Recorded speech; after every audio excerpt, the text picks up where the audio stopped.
That's right. All you comic dirty flippers out there, it's Saturday night. We are broadcasting live, and it is the premiere show, the premier drinking show. I don't care what Marco says. I don't care what anybody says. This is the premier drinking game in all of YouTube. We are here in Modern Comic Mayhem. We're talking about Ms. Marvel. We're talking about Johnny Depp, Amber Heard wrapping up. We're talking about Thor Love and Thunder a little bit. We're talking about covers. We're talking about all the stuff you guys love. This is the show where it's like hanging with your buddies at your local comic shop. We're glad you're with us. Cue the music.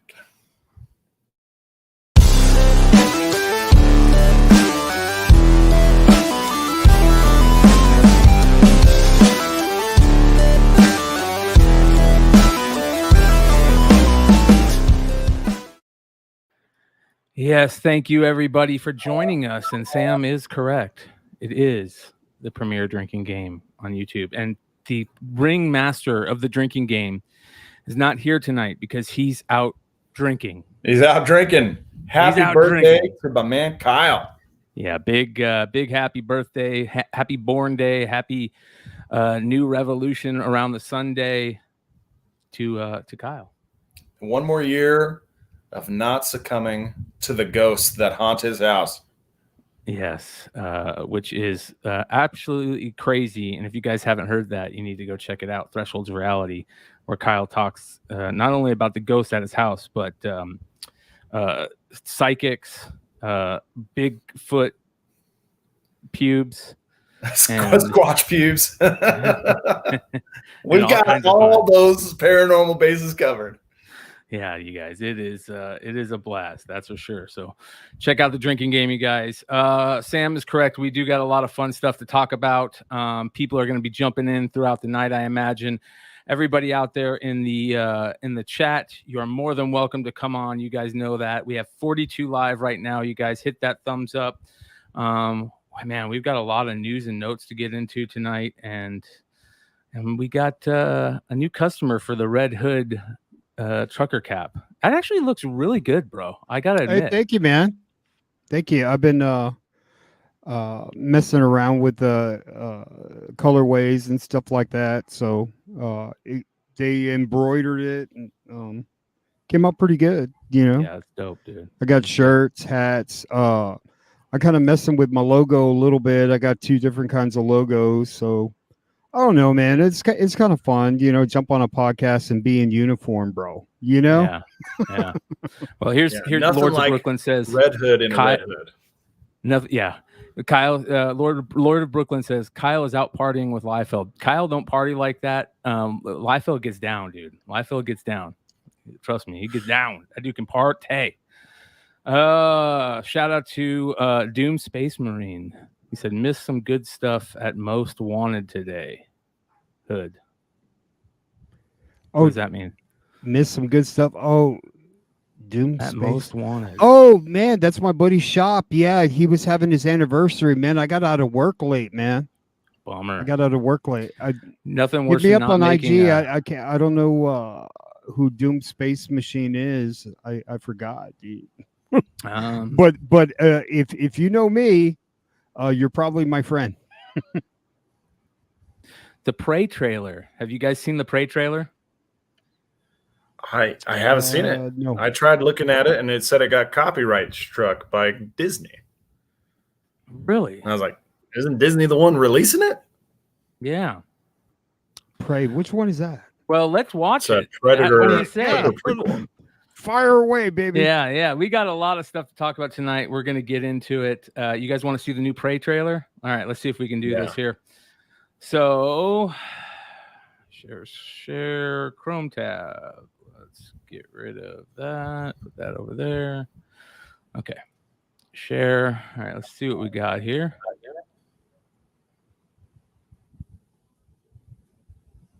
There's no audio.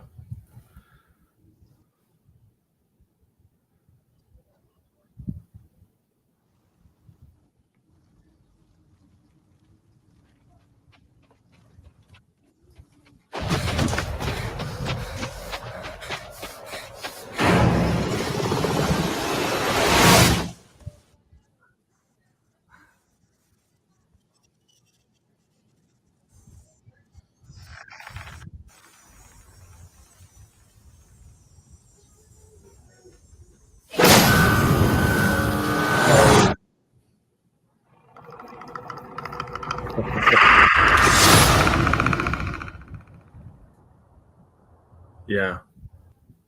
Will Miranda saying that's not the one. Is that not it? I think that one came out a while ago. I was about to say, yeah. Hold on, let me see here. See, I think the reason I got struck is because it was leaked. It wasn't scheduled to release today, but it got leaked. So hopefully. Oh, yeah. Prey trailer leaks online 2 hours ago and reveals brutal best look at next Predator movie. All right, hold on here. Let's see if we can find this. What up, Ed? Yeah, we're nerds over here. Yeah, we're geeks. Hold on. Yeah, it looks like they struck it down everywhere. What up, Joe? That's a bummer. 2 hours ago, Prey full-length trailer leak. Ooh, is this it?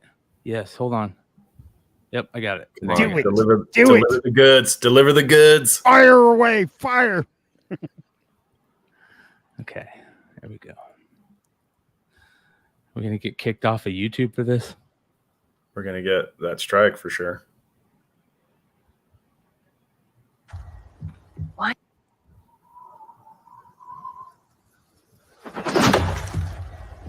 Why do you want to hunt?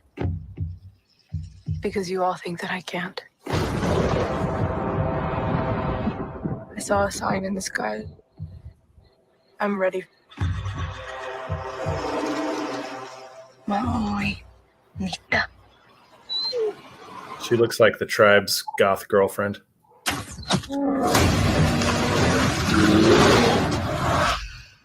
Now I just don't want the dog to die. Yeah.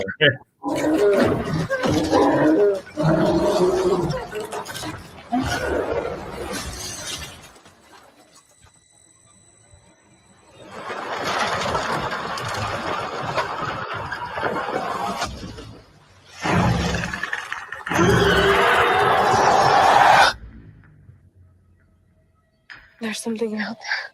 I'm coming with you. You can't. I'm trying to protect you. Protect me from what?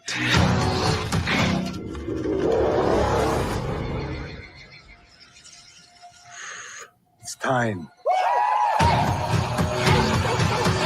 She's like, I'm gonna need a bigger tomahawk.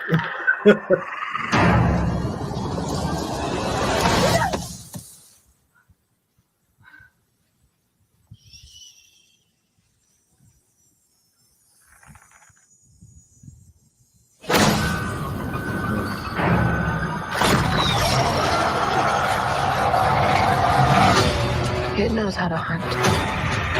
I know how to survive.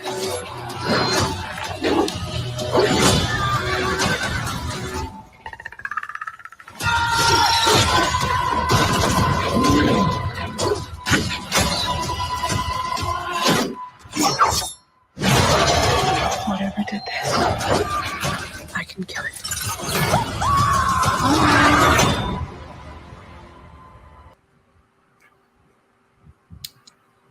Okay. Yeah, Let me that tell was you, bro. awesome. I'm there first in line, dude. Oh my god. As long as it's better than Alien versus Predator, I think we'll be good. I want to Bro, make a That movie soundboard. looks awesome, dude. I want to make a soundboard with that Predator noise. And Oh yeah, dude. That'd Yeah, be cool. dude. Hell yeah, dude. Make it a ringtone, man. yeah, fucking A. That was good. That looked good, dude. That Dude, That looked I'm really like, good. I want to go see that movie right now. Yeah. Yes, Kyle. we can, Brad. Yes, we can. Ready? 3, 2, 1. Happy birthday to you. Happy birthday Happy to you. birthday Happy to birthday, dear Kyle. Happy birthday. Go you. fuck yourself. Another year on the planet. Congrats to you, dude. So I Happy circled birthday, around Kyle. the sun. Happy did birthday, it. brother. that was a pretty quick circle, man. You did it in about 10 minutes and 6 seconds. So good job. Good job, dude. And now I'm going to go get drunk. Woo! Oh, you haven't left Just yet, another bro? regular Saturday night. How many White Claws does it take to get Kyle drunk today? Oh, it's not a White Claw night, my friend. It's shots. It's tequila. Tito's. It's some Tito's. It's bro. Jägermeister. Oh, let's see what you got. You gonna show us? You gonna show us what you're? You don't like Jägermeister? No, I'm still at home. I haven't left to the bar yet. Oh, this is pregame.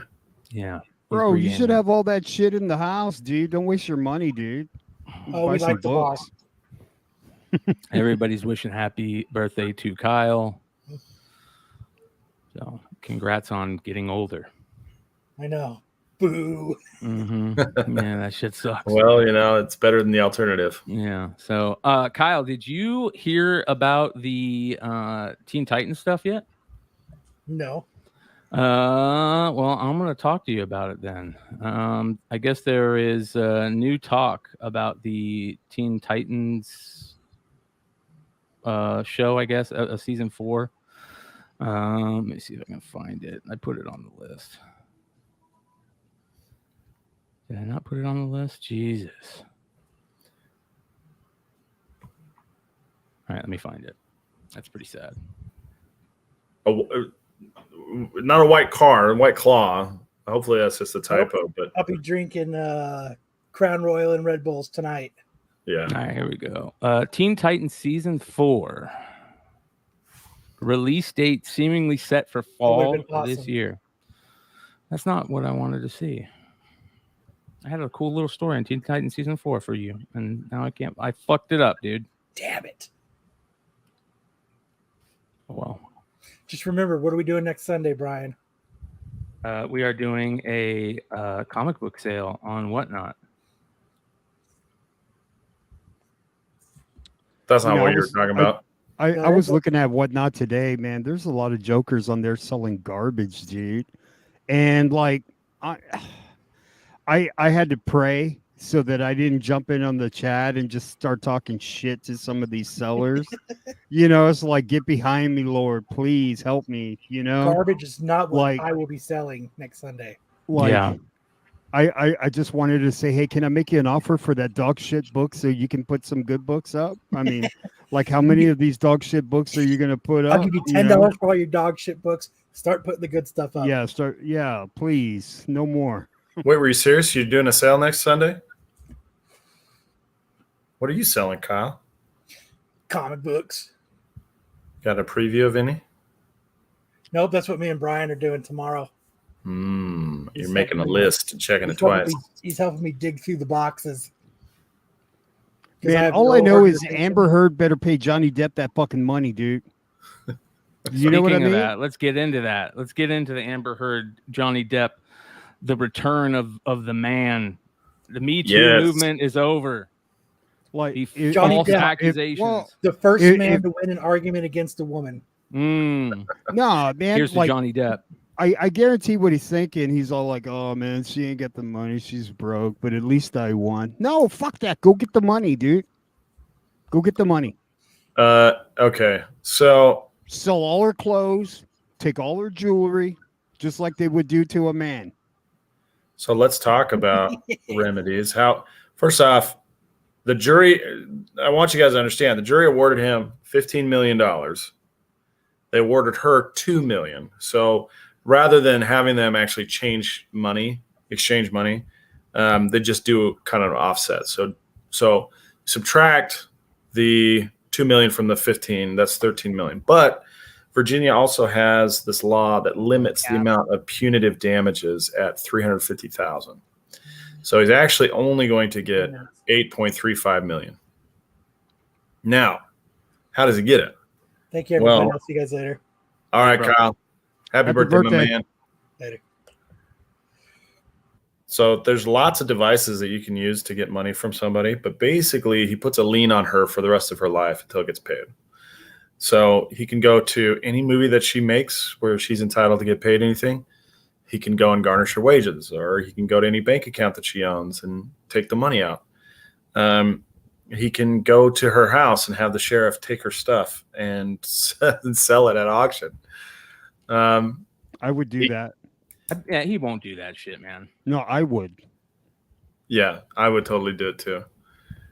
But I think the best thing she could do is sell feet pics and jars of poo on OnlyFans and get this thing taken care of. Yeah.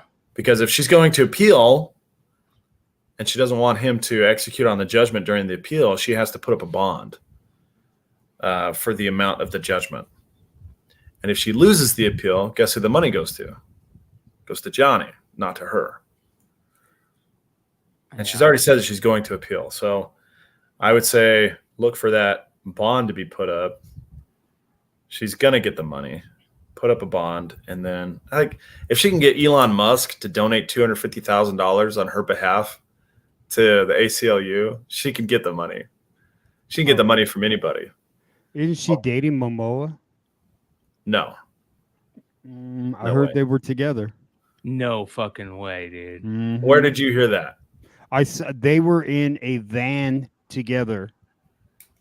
When? The other day. I'll find it. I'll send it to you. I promise. They were in a van together. Yeah, Down I don't by know the if they. river. Yeah, I don't know if they were. Were they making out in said van, or were no, they? Or was this they were Jason driving going, together? You But gotta stop calling me. It struck me as stop calling me. odd. He was a star witness for Johnny Depp. I mean, right? So I don't know if he was or not. I think that was mostly Photoshop, right? yeah. I'm in a mold of her poop. So That's he'll crazy, probably dude. pay it. Yeah. She's getting off easy. I would have taken all the front. I would have taken the dog too. I bet you if she played coy and tried to get back with Johnny Depp would be back with her in a heartbeat. Nah, he needs to get with the lawyer, bro. He needs to get with Camille. Yeah. Camille Vasquez. Mama. Yeah. Mama. There were at least two women in that trial more attractive than Amber Heard. Oh yeah, but Amber Heard's crazy, bro. There's a difference. She's burnt. Yeah, she is burnt. You're right. She's very burnt. There's people that like crazy women, though, man. You know. Do you think if she would have looked hotter during the trial, because she kind of toned it down during the trial, you know, the outfits she wore and everything. Do you think if she went like full on just super hot craziness that the trial could have been a little different? It wasn't. It's not. It's not the look. Like she looked fine. What it was How many was men were on charm. the jury? It was charm. She had no charm. You're right. She's crazy. My dog stepped on a bee. because she was playing a role. She couldn't act natural. Everything she was doing was to portray the role of a battered woman, which she wasn't. She had no evidence that she was a battered woman at all. And so she's so focused on that role that she can't engage with anybody because it feels like she's putting on a lie. She's putting on a show.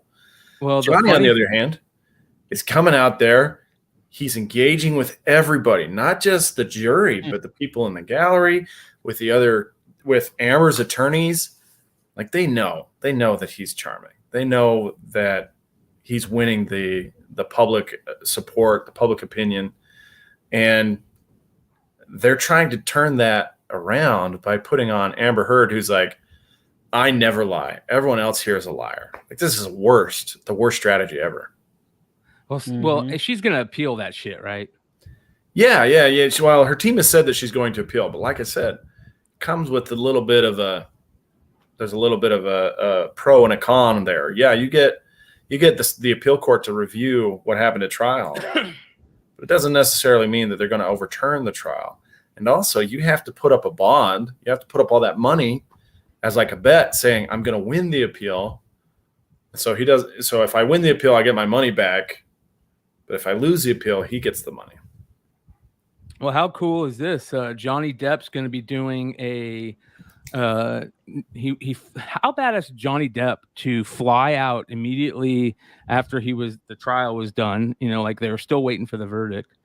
But he flies over to Europe and has a concert with Jeff Beck, and then just announced that he's going to do an album with Jeff Beck. Like That's awesome. that dude's winning finally. I thought the best in closing arguments when Camille said, you know, like you said, Johnny Depp is always wearing his rings, right? Like if he hit you, fuck you up. I don't think Johnny Depp is like capable of that. Like all the shit that we saw on the behind the scenes videos and stuff, you could tell he's like a very not violent person. Yeah. He leaves. He leaves. Yeah. Whenever there's an argument, he splits. Yeah. So Heroes Reborn, yeah. I'm talking about apart from the legal fees. Yeah, the legal fees to appeal generally are in the tens of thousands for a regular attorney or for a regular case. But this is a high-profile case with lots of people working on it. So I would imagine it'll probably be somewhere in the $50,000 to $100,000 range for her legal fees. But that's to save her $8.35 million.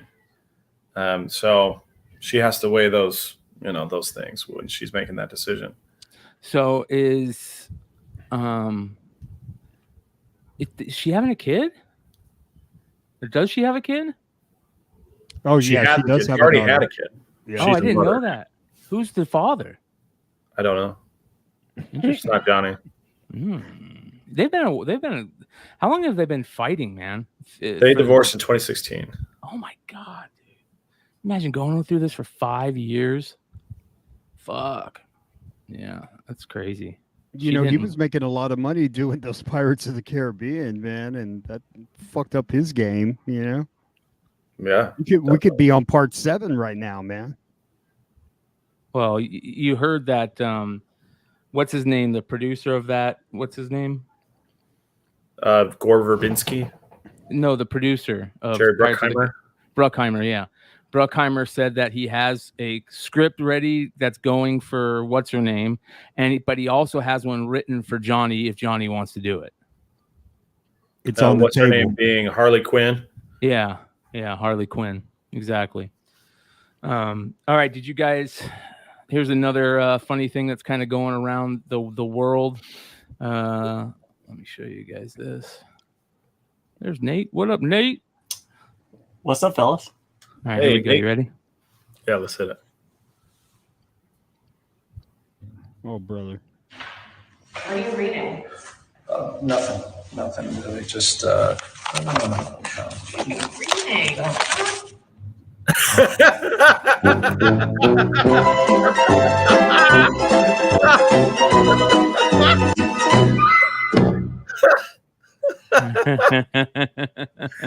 So there you go. New meme. It's being going all around everywhere. It's the meme of the week. But it's back in theaters. So somebody was talking last night on Drunken Chat, I think it was Lucas. He was saying that he saw it in a pre-screening before it came out, and he said that the movie is vastly different than the one they're showing back in theaters, I guess. Oh, wow. Does that Really? make sense? I don't Did know he if say what anybody else... the differences were? No, I don't remember him. It was late last night. Oh yeah, okay. So yeah. The drunken part kind of took over the chat part. Gotcha. Yeah. But it's kind of sad that it was originally released on April 1st. That's pretty fitting. Why didn't they just fucking wait, dude? Yeah. Fucking Sony, dude.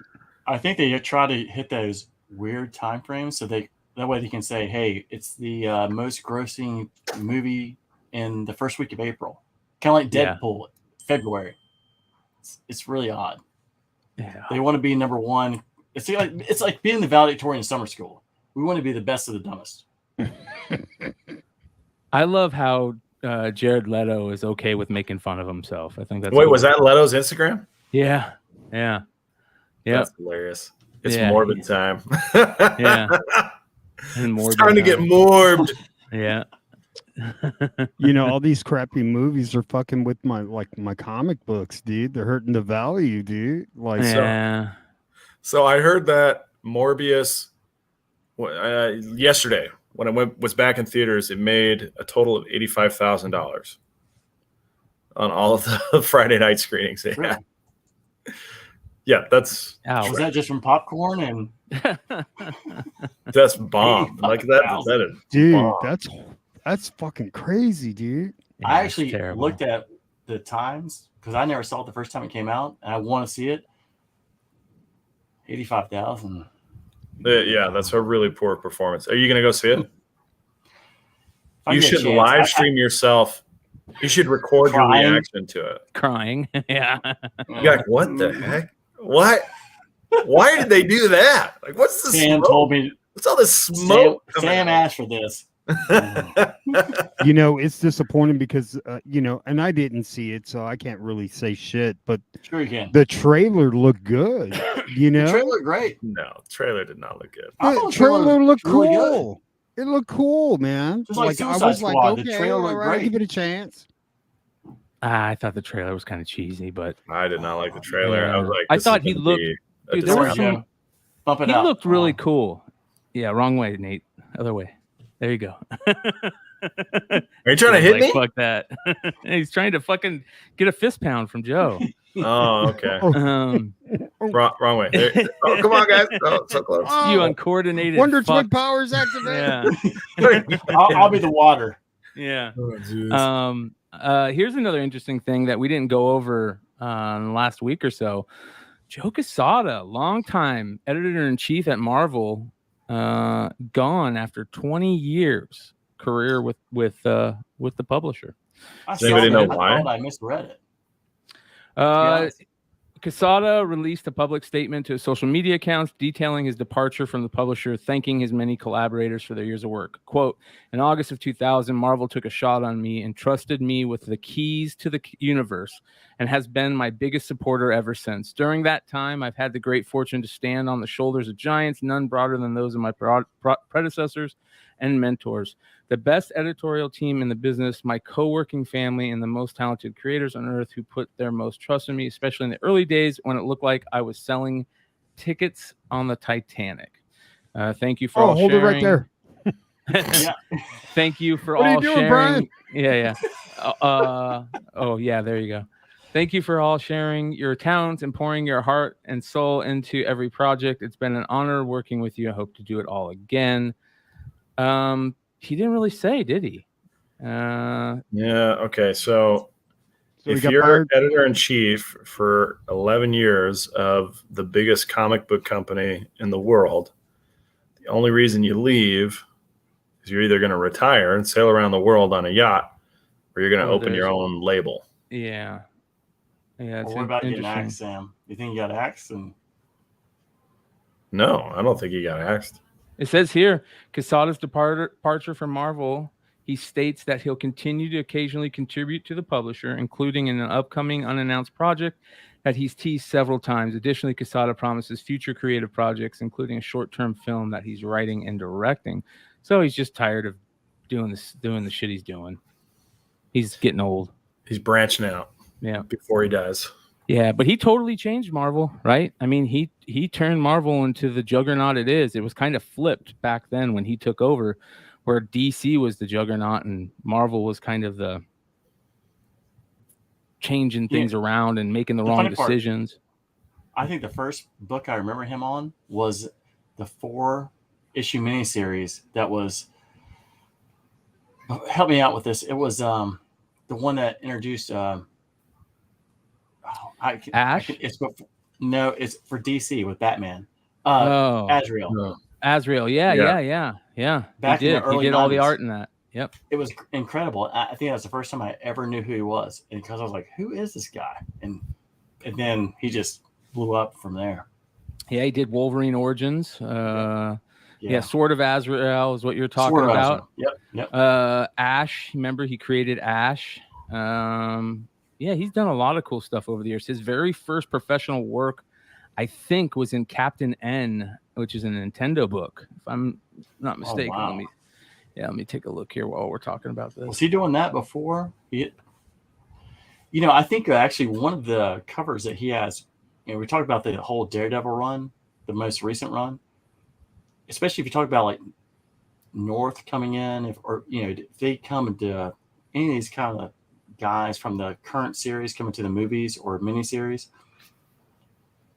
he has a 1 in 50, 1 in 100 variant, and it does not go for that much. I mean, I think some of those variants on the Daredevil run at the very beginning,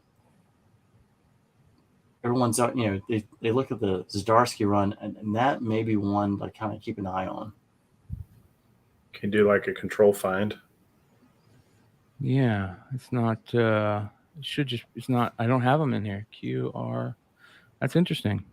Joe Quesada. Let me see here. I'm gonna have to put him in. We're gonna have to put him in the directors list, you guys. Let's see here. Joe Quesada. First. So yeah, I feel like he's probably to that point where he's well funded his retirement and he's looking to venture out. Yeah, Captain and the Game Master. Here we go. The Game Master? No, the Game Master. Oh yeah. Yeah. There we go, right here. It's a Valiant book too, old school Valiant book. I remember that cartoon. It was a There you go. short-lived cartoon, Saturday morning cartoon. Yeah, let's go ahead and put this in here. Yeah, what do you guys? Any other Joe Quesada stuff that you can think of that's really good? Star Wars 1. Yeah, Variants, because he has that 500 and like 1000, the black and white, and the regular with Ray sitting out. dude, There are a lot of people who want those. he's a quintessential Star Wars. He's a quintessential Star Wars cover artist. You know what I mean? Like he's up there with in the Star Wars world. He's up there with Alex Ross, in my opinion. No, that's fair. I mean, Yeah. those covers, they feel like, for especially people who don't like the last 3 movies, Yeah, people, they are very big on getting that Quesada because the color, I think, is 1 in 500 and the black and white is 1 in 1000. And those go for big money. I think if anything ever happens with Ray down the line, those can be the ones that Drew or something like that's going to have just a few here and there and sell. I mean, like those are the ones that people seem to really want. Hood wants you to zoom in on that ad on the right. that one. No. Hey, Nope. I'm like, what are you thinking? Come bro? on, Hood. Yeah. It's a new day. Yeah. Let's make it look better. It's too much woman for me, man. But I'll tell you, the Quesada, Daredevil, again, 1 and 2, the Oliver North. He's got the second printing on the number 2 with North Cole. Oliver North was at Ronald Reagan. guy. North Cole makes it. And then the first appearance, I think he's like, he's got the variant for 1 in 100. Those. Does it say that? It doesn't say. Look at that. Yeah, that's interesting. It does not say. Wow. All right, here we go. Add him to the list. You guys, I'll make this list available to everybody, like I said.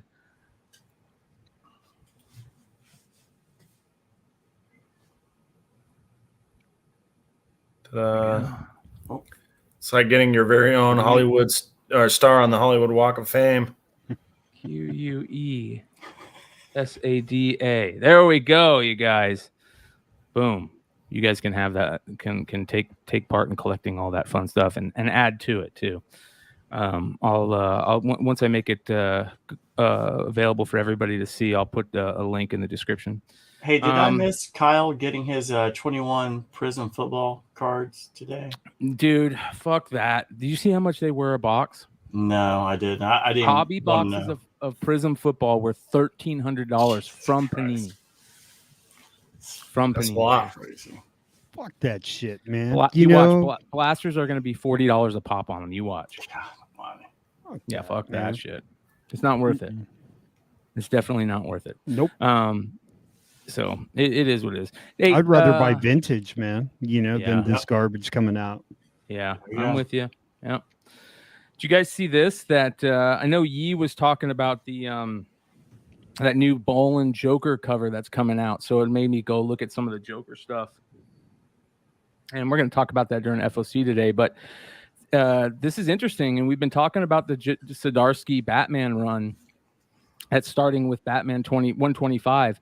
And it looks like the 3 Joker storyline is coming back, which, is a pretty big spec deal back in the day when it first kind of started getting talked about.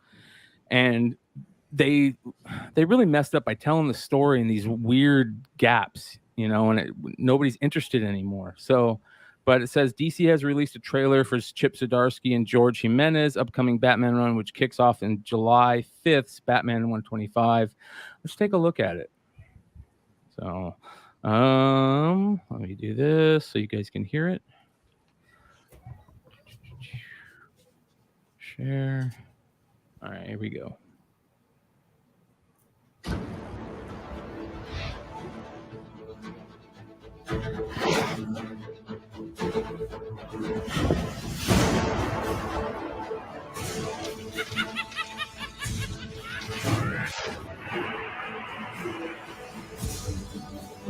Ooh, I love Clayface, man.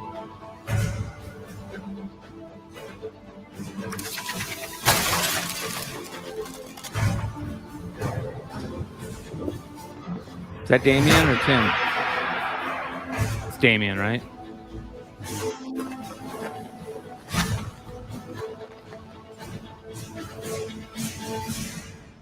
Oh, dude.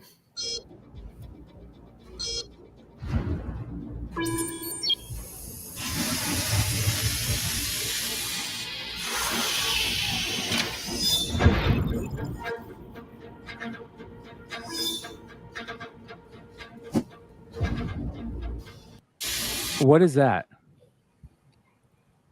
Do you guys have any thoughts? What is this? What is that supposed to be? Oh, okay. So failsafe.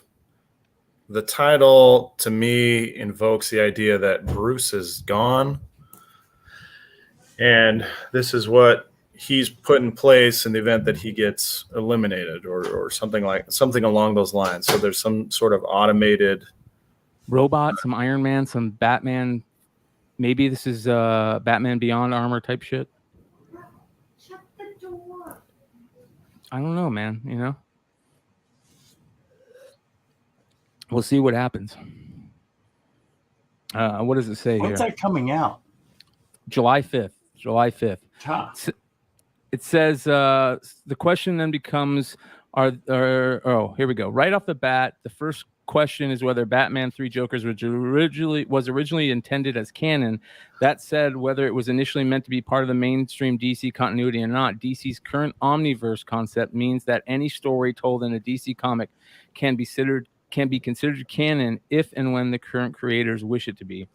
So yeah, they're all coming back, and everybody's asking if it's canon again. So we'll see what happens. But my question is to all the spec people: does that mean we go start? What was that book again that Trey used to always talk about? Was it a Crisis book? That first 3 Jokers, Jeff Johns. Man, I can't remember. Yeah, I don't either. First 3 Jokers speculation.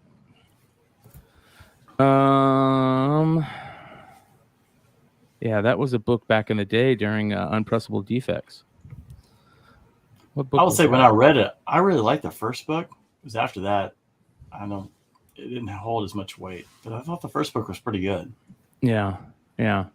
Brad Selden, 4th print of what was that? That was that they were on the cover, right? In the background. Was it Final Crisis, 4th print? Justice League 50? There we go.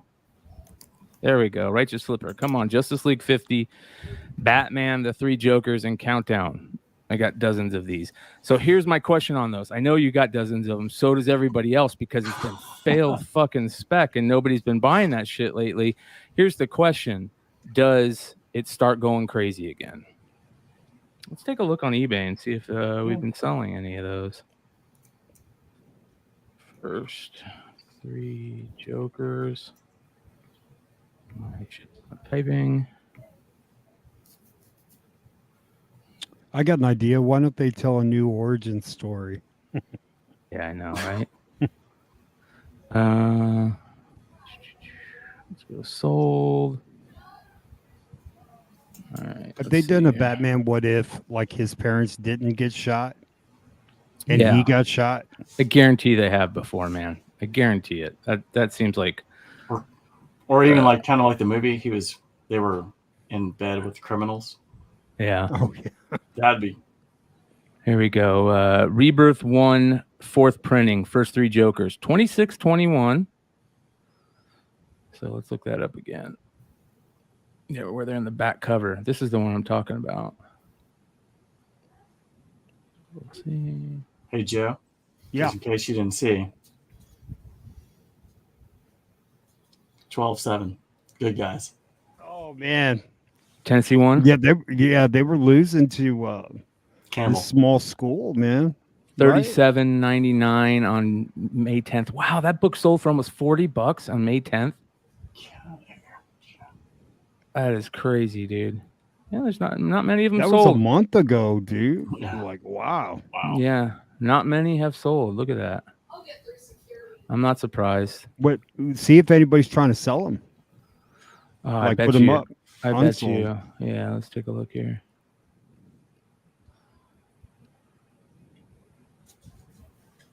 I bet you there's a ton of them, right? Newly listed. Mm-hmm.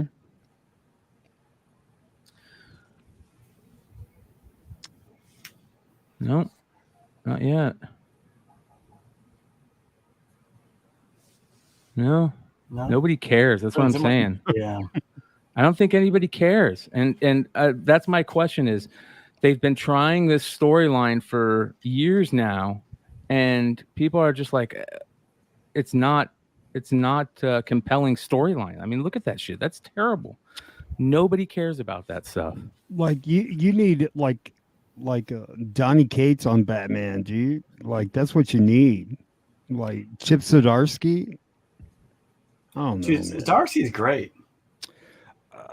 Zdarsky is great, dude. Give him a chance. Let's see what they do. Hey, All right, I'll give him a he chance. made Daredevil really probably the best book That is Marvel had. true. No, you got a point, Nate. That is true. So let's give him a chance. I think I would trust him on that one. I think your point's valid. There are some writers, give him a chance. Cates, you've seen what he's done with other titles. I think it's Zdarsky. I mean, holy mackerel. This is funny because another writer that every time you bring up Zdarsky, you throw in Brubaker, James Tynion the fourth, and another one is Jeff Lemire. And I want to ask you guys in the chat, have you guys been reading Little Monsters? See, Did any of you I guys check remember this when out? that first came out, and me and Aaron were talking about it. That seemed like it had potential. It's good, bro. I read It the is? first 3 issues. The first 3 issues, I think I read.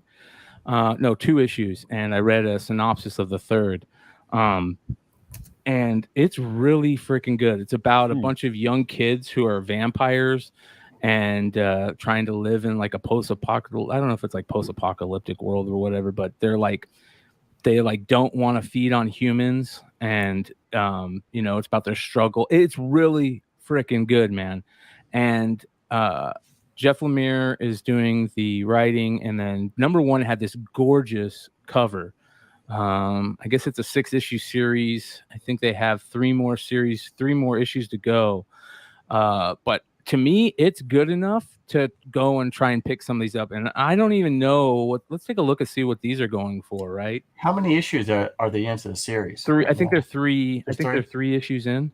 So is this the Fred Savage character? I wish, Like, bro. I wish that movie was kind of creepy too.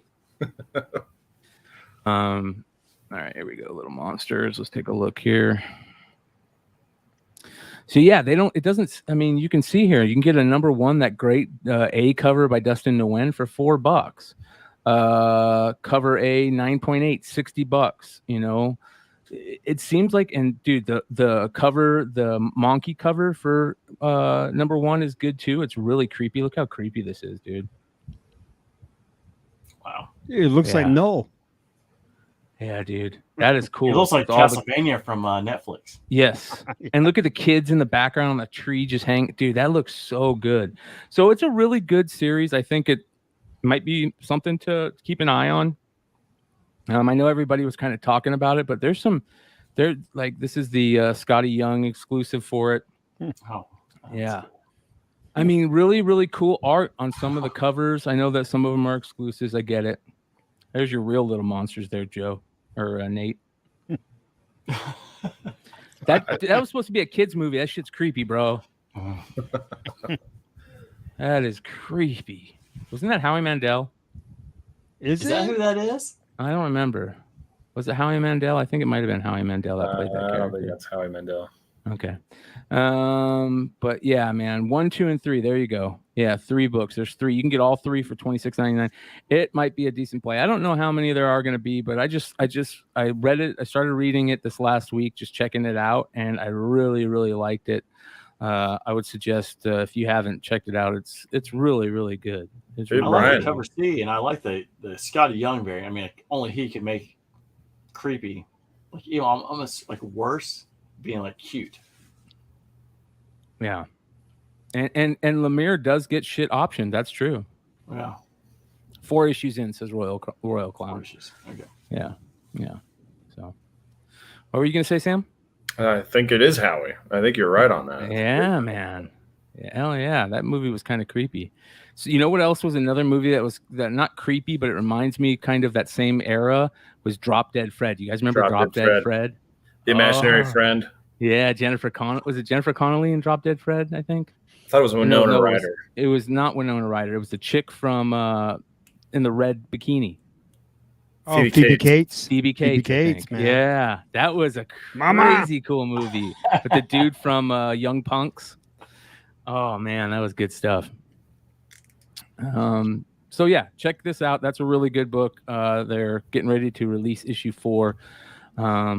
Seems like a really, really good series just to kind of check out. I thought it was interesting since we were talking about Zdarsky and all that stuff. But yeah. All right. Another quick little interesting thing I saw. I know it's Fortnite, but Marvel teases a new Spider-Man suit. And I figure we'll check this out. So Marvel and Fortnite is about to result in a Spider-Man securing an all-new super suit. Fortnite X Marvel Zero War, the 5-issue miniseries that sends the characters from Fortnite Island to the Marvel Universe to team up with heroes such as Spider-Man, Wolverine, Iron Man, and Shuri. Amid the Zero War, there comes a costume. The promotional artwork for Fortnite Marvel Zero War states. So here you guys go. Here's the interesting thing. Gamers and comics, you love that. Yes, 100%, man. Where are the FaZe Clan homies? Where are the FaZe Clan guys? Yeah, FaZe Clan. But yeah. Here's the interesting thing, though. I know I hate homages. I have a love-hate relationship with homages. I love good homages. I hate terrible ones. Right? What do you guys think terrible right now? Do you think this is terrible? Do you really think it's terrible so far? I hate it. It's awful. Oh man, it's Ron Lim, right? Is it Ron Lim? I think it's just Lim. it's a cheap ripoff. I mean, It's I'm fucking sorry, I crap, don't dude. know It's what- crap. Dude, this book, dude, why, dude? Come on, man. What is this homaging, Brian? Bro, leave Secret Wars Spider-Man 8. alone, dude. When Go work Spider-Man on gets- Batman, dude. when- God damn it, dude. even when they did Snake Eyes like this, I wasn't as. Oh, man, my God. I Dude, love this Snake is- Eyes, but I was like, man, not that great. Here you go, Sam. This cover. This is one of those homages, man, that if done right, it can be good. You know? I agree. If it's done So- right, it can be. This is Yeah. not. Look at his hands, dude. What the fuck? Is that Doom? Is that Dr. Stop. Doom? Slow down. You don't need to get that far down his arm. Look at his shoulder pads. It's Dr. Doom, man. Oh. Well, it This is is what I want Fortnite. Sam to take out during dodgeball. I mean, with like 3 or 4 at one time. Yeah. Yeah. He deserves You got everything it. he gets. It is My Fortnite. No wonder there was a- Quesada left. So He's like, look what So they've you done to putting my that cover boy. out? I'm out. They've massacred my boy. but here's the thing. There's skins available in them, right? So it says that issue 1 comes with a new Spider-Man outfit skin. Issue 2 comes with an Iron Man skin. Issue 3, a Wolverine pickaxe. Number 4, a Fortnite Zero War spray. I guess that's, I don't know, like you can leave a tag in the game. and a extra loading screen with number 5. Why did they put the loading screen at 5 and the Spider-Man outfit at 1? They should have switched that. Nobody cares about the loading screen. They want the outfit. Made that the last issue. But yeah, anyways, here you guys go. Do a quick little show of all the goodies here. I want to know how, I know Fortnite's popular, but like between the Batman relationship they had, and they had Snake Eyes actually come into the Fortnite Batman relationship, and now they have it with Spider-Man. And these guys, they have their ends in everything. Yeah, they're like the cranberry of pop culture. I remember because when we talked to Vinny, with Vinny knowing about games, I was like, Vinny, what's it take to actually find like a raw Fortnite original game, ungraded, never been opened? Because like that's the kind of thing that's going to be worth something down the road. Yeah. It's a download only. Is it really? It's not like a tangible free to play. It's free to play software. Yeah. But was the original Fortnite, did it have there was actually case, a physical case for it? Yeah. I think there might have been for the first go around. Yeah. Yeah. He was it's funny because Vinny sent me a really cool, and he talked about it. It was either on here or Flip Side when we had Vinny on. And it was he was talking about the fact that a lot of people are collecting the games and shit that the American versions of the games, and you can find those same games, the original versions in Japan, which came out sometimes years before the American version, sell for a fraction of what the American ones sell, and they came out, like I said, up to years before. So I think it was back where on Flip Side when he sold the Otani. Yes, that sounds right. Yeah, that totally sounds right. Let me find this. Where did he send it? He sent it we just need to raid Vinny's house and just grab all his Fortnite games. Yeah, all his Fortnite stuff. Because it was Fortnite, and then we talked about one other game that was trying to Minecraft. Oh, dude! Because those seem like the two big ones right now. Are like, how do you kind of get ahead of the curve and trying to find those games raw or ungraded for down the road? Yeah. The one so I guess somebody wrote, oh, here it is. Here we go. I found it. So this is from the Instagram account of, how do you say that? Hadouken Ito. It says, video games in Japan are criminally underrated and undervalued. Did you know that most Japanese games still sell today for pretty much pre-COVID values, while their U.S. counterparts, which are often later releases, have increased in value between 10 and 100-fold depending on the game? Let's look at this example, which is the Final Fantasy VII. 7 months ago, a third print U.S. copy in 9.8 graded condition from WADA, I guess, sold on Heritage for $140,000. Yet a first print Japanese release, which is 3 prints early and 3 actual first releases of the legendary title, like the one in the picture, would sell for less than $1,000 if you manage to find one. That's crazy.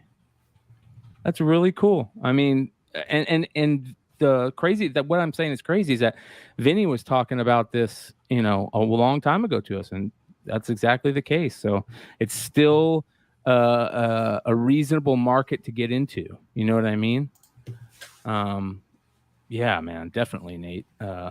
So one of the cool things is we're going to be working more with Vinny in the future, and we've got hopefully some projects that we're talking about. We're kind of lining up and figuring out how we're going to do it, and it's going to be a lot of fun. So make sure you guys are subbed. We've got 96 live right now. Hit that thumbs up, and if you guys aren't subscribed, please hit that subscribe button. And if you already are subscribed, share the show with somebody. Share the show with 5 people. It'll really help us. We're really close to share it with Joe. Yeah. We're really close to 1,000 subs, you guys. We're really so- hoping to turn this thing into a pyramid scheme that we can all. that we can Some all Amway products. Yeah, that we can make money off of everybody. Yeah, so everyone can set up a downline and we can make this thing really work. Yeah. And Yeah, there's we're a only VHS show 150 in the away, works. man. Yeah, we're only 151 subscribers away. Man, I So- should subscribe. That way we can be at a solid 850. Please tell me you're joking. Please tell me you're joking. I'm joking. So Yeah. are you and Stein still competing?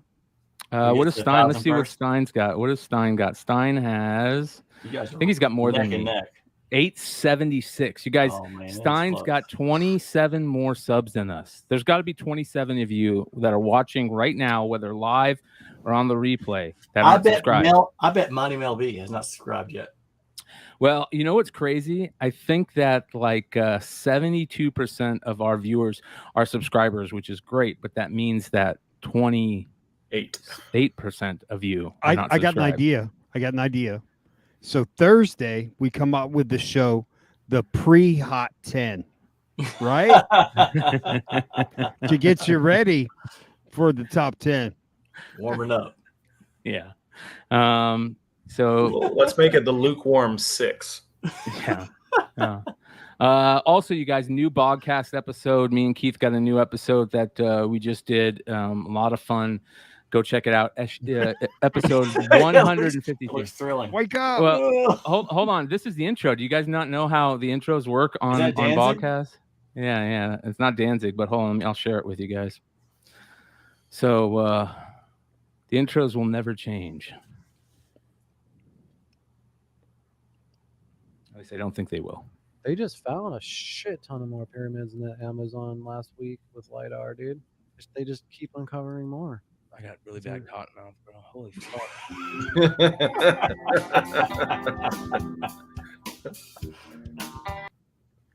I was just Where the cut until fuck I is can my play?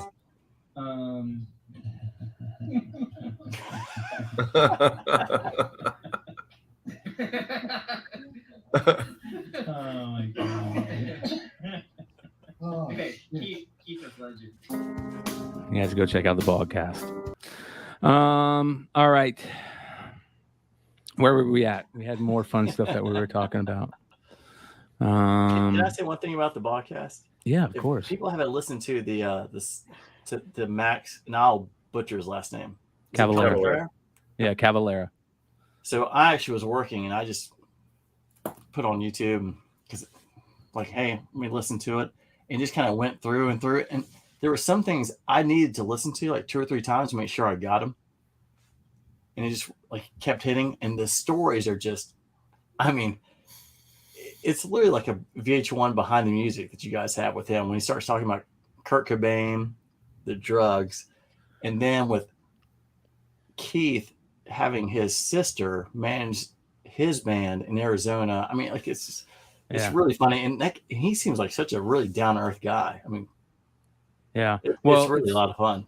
Yeah, the reason why I bring up that up, you guys, is we've got plans to start doing live shows just like we do it here on StreamYard with the podcast, and hopefully try to get some bigger names, in the music world and in the celebrity world and whatever. Just it's kind of hard when you all your shows are like in-person based interviews, which are still the best. They'll always be the best, but it's it's hard to do all the time, especially in a COVID/post-COVID world. So, Brian, let me know when you get Alkaline Trio or Finch or something like well, we've got people that we're pinpointing on right now. 3 bands that we're pinpointing on right now: Dead Sea, Failure, that. and Dredge. Those are the 3 bands that we would love to get any of those guys, on the show. And the other bands will be coming. Trust me. All right. Some more news here.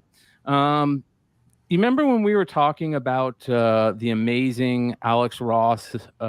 He was doing a new Fantastic Four series, and it just looked beautiful. It looked absolutely gorgeous, like Jack Kirby on acid type stuff.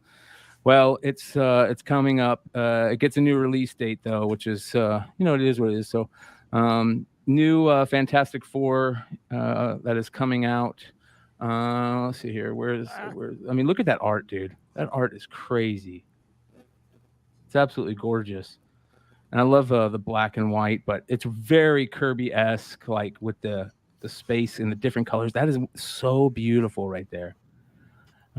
It's not your normal Alex Ross art. It's called Fantastic Four Full Circle. Just beautiful. And September 6th. So looks like we have to wait even longer now. So we'll see what happens. But beautiful, beautiful stuff there. Absolutely waiting gorgeous. for. Yeah. It looks good. It looks Dude, good. look how beautiful that is. Hell yeah. Are you guys right? Are y'all reading Fantastic Four right now? Hell no. I'm telling you, I think it's the best. I mean, Fantastic Four hasn't been good in a long time, but it's actually a really good story right now with Dan Slott. You said I'm not a Slott guy because I never liked what he did with Spider-Man and Dr. Rock and all that kind of stuff. But I think what they're doing right now with Fantastic Four is the best Fantastic Four has been in a long time, which is kind of not saying that much, but saying something. So if you get a chance, try it out. I think it's, especially the way Marvel's going, I think it's probably worth picking up. Yeah. Doc Joe says, never heard of any of those bands, lol. You know, that's a great reason for me to start a Spotify playlist for all you guys to check out. I'll show you some of the best bands that you never heard of. Trust me, Joe. All right. I really like this. I think the art's amazing. I like art that, the type of art that you have to stare at for a while and catch everything that's in there. Can you go back to the black and white? Oh, yeah. This one? Oh, this one right here? No. That one right there. Oh, that kind of looks like... Are those balls? I was about to say, it looks like a ball sack, bro. Dude, holy cow. It looks like a ball sack right there. It is a ball sack. It's Galactus's ball sack, dude. Holy shit. And somebody's heading right for him. Damn, dude. Yeah, she's going to take him out. She's going to take him out. Yeah, dude. That's interesting right there. Go for the ball sack. The universe depends on it. Oh, dude. Galactus has nards? Oh my god, dude. That's terrible. If you know the reference to that one. Yeah, Monster Squad. Squad. That's going to be a recalled issue right there, folks. Oh, I don't. You know what, dude? You might be right, bro. That's kind of sad. You might be right. You might be right, dude. That's a recalled issue right there, bro. Oh, dude. That is hardcore. You look at mommy. There's I'm like, he might want to get that checked out. There might be a growth in there, man. All right. Look at all the veins. Yeah, oh my god. It's like a cat brain. All right. Marvel India poster celebrates Thor Love and Thunder's early release date. You guys, here we go again, where Marvel's going to release a movie a whole day before the July 7th, the U.S. release. And guess what that means? That means spoilers everywhere. Yeah, get to see it on Twitter. Yep. So in India, they're gonna show the movie a whole 24 hours before. They're calling it Thor's Day, which is pretty cool. But yeah, man, get ready to have everything spoiled. What was the last movie that happened? That happened with Spider-Man, right? Strange 2. Strange. Okay. Yeah. So, yeah, that's kind of a bummer. I don't know. Are you guys going to see it when it comes out, or you're gonna wait on this one? No, I'm definitely seeing this. Yeah. Well, I think it looks really good. I think Sam had a very interesting take before the show. I think it was you, Sam, right? That was talking about. Yeah. I was talking about Gore the God Butcher. Yeah, the newest trailer, Sam. What I'll let you tell it, Sam. What? Yeah, when we've been looking at the toy leaks for a long time, and Gore the God Butcher just looked like a white robe Bill and Ted's Death, right? Grim Reaper. and just had this kind of weird look about him that wasn't cool, didn't really invoke the feel of the comic character at all. But I'm watching this new trailer, the latest trailer that came out maybe a week or two ago, and I'm like, okay, I'm picking up what they're putting down. And what it does is it starts. You see when you see him initially, he has like these stripes tattooed on his forehead, and then as it goes on, those stripes turn into like these kind of crack scars on his head. And it looks to me like he's going to be going through a sort of a transformation over the course of the movie. Oh yeah, here we go. Yeah. Did Thor Love and Thunder's gorgeous hint on another deadly villain? So the thing that I thought was very interesting about what Sam was talking about. So in that first photo, he's got the stripes and no scars on his head. Yeah. And then by the time that he's facing Thor in that kind of black and white realm, he's got scars all over his head. Yeah. So the thing that I found interesting is, Sam isn't really familiar with the Jason Aaron run as much as we are. So, he like most people who don't, and who are going to go see this movie know nothing about that Jason Aaron run. They're going to go see this and probably really like it, which is a very interesting thing to me, to know that when it's kind of a bummer, I'll be honest, because this story, you guys know how much I love this story, how much I love this character, how much I love Jason Aaron for writing this story. It was one of those comic book storylines that come every couple of years that are just so good that it changes things. And it came out of nowhere, like absolutely out of nowhere. The whole idea of how he was going to tell the story with the different timelines, creating a new character to be the villain was so great, and the villain looked so good. That Esad Ribbit cover is so great. I think that's the King Thor cover. Just really amazing. And it kind of made me realize that this is probably going to be a hit. This is probably going to be a hit with most people. And I'm going to be still here hating it because of how much I love this. So I've kind of decided that I'm going to do my best to go in it and still watch it and put myself in that position. Like, okay, let's do this. Let's just actually check it out and not be a cynical Star Wars fan all the time, Well, that's very big of you, Brian. Good for you. Yeah. It's that DMT, it's that psilocybin microdosing that I'm doing every third day. So yeah, we'll see what happens. Hey Sam, did you like how it went to gore, and then it started showing him as black and white with a Kamek versus Thor, and I thought that was the one part that caught me because like he had the black blood, almost like the yellow eyes, and the pictures they had of him. All of a sudden now he's in the frames of black and white. I'm like, something's changing. I don't know exactly what it is, but I think it catches you a little bit more with like maybe this guy's. Yeah, it feels very stark contrast to the bright colors of the rest of the trailer. Thor's wearing the blue and the gold. You've got the mighty Thor, Jane Foster, and the bright red and the silver, and then when they're talking with Gore, it's just all shades of gray and grayscale, and it's like it stands out a lot in those moments. So it's very clear what they're trying to go for is when Gore is in charge, things look very different for Thor. You guys have any, especially you, Joe, do you have any books out there that are kind of, books that maybe people aren't thinking of for Gore the God Butcher spec? So one book, I'm glad you brought that up. One book that has flown under the radar for years was Thor God of Thunder #5. And that's the origin of Gore. Yeah. And now it's starting to pick up. Everybody always picked up #2, and everybody always picked up #6.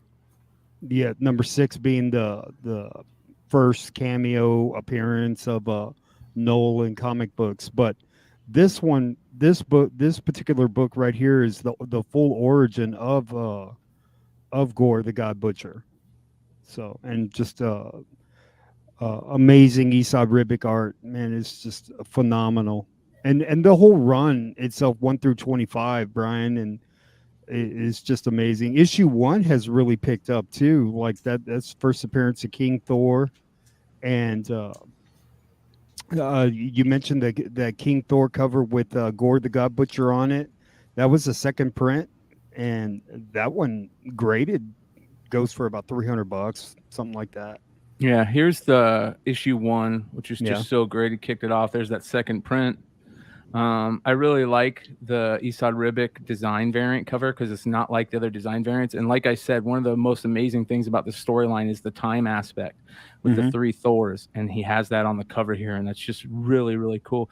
But of course, you know, the Scotty Young cover is really great, and the Acuna cover isn't bad.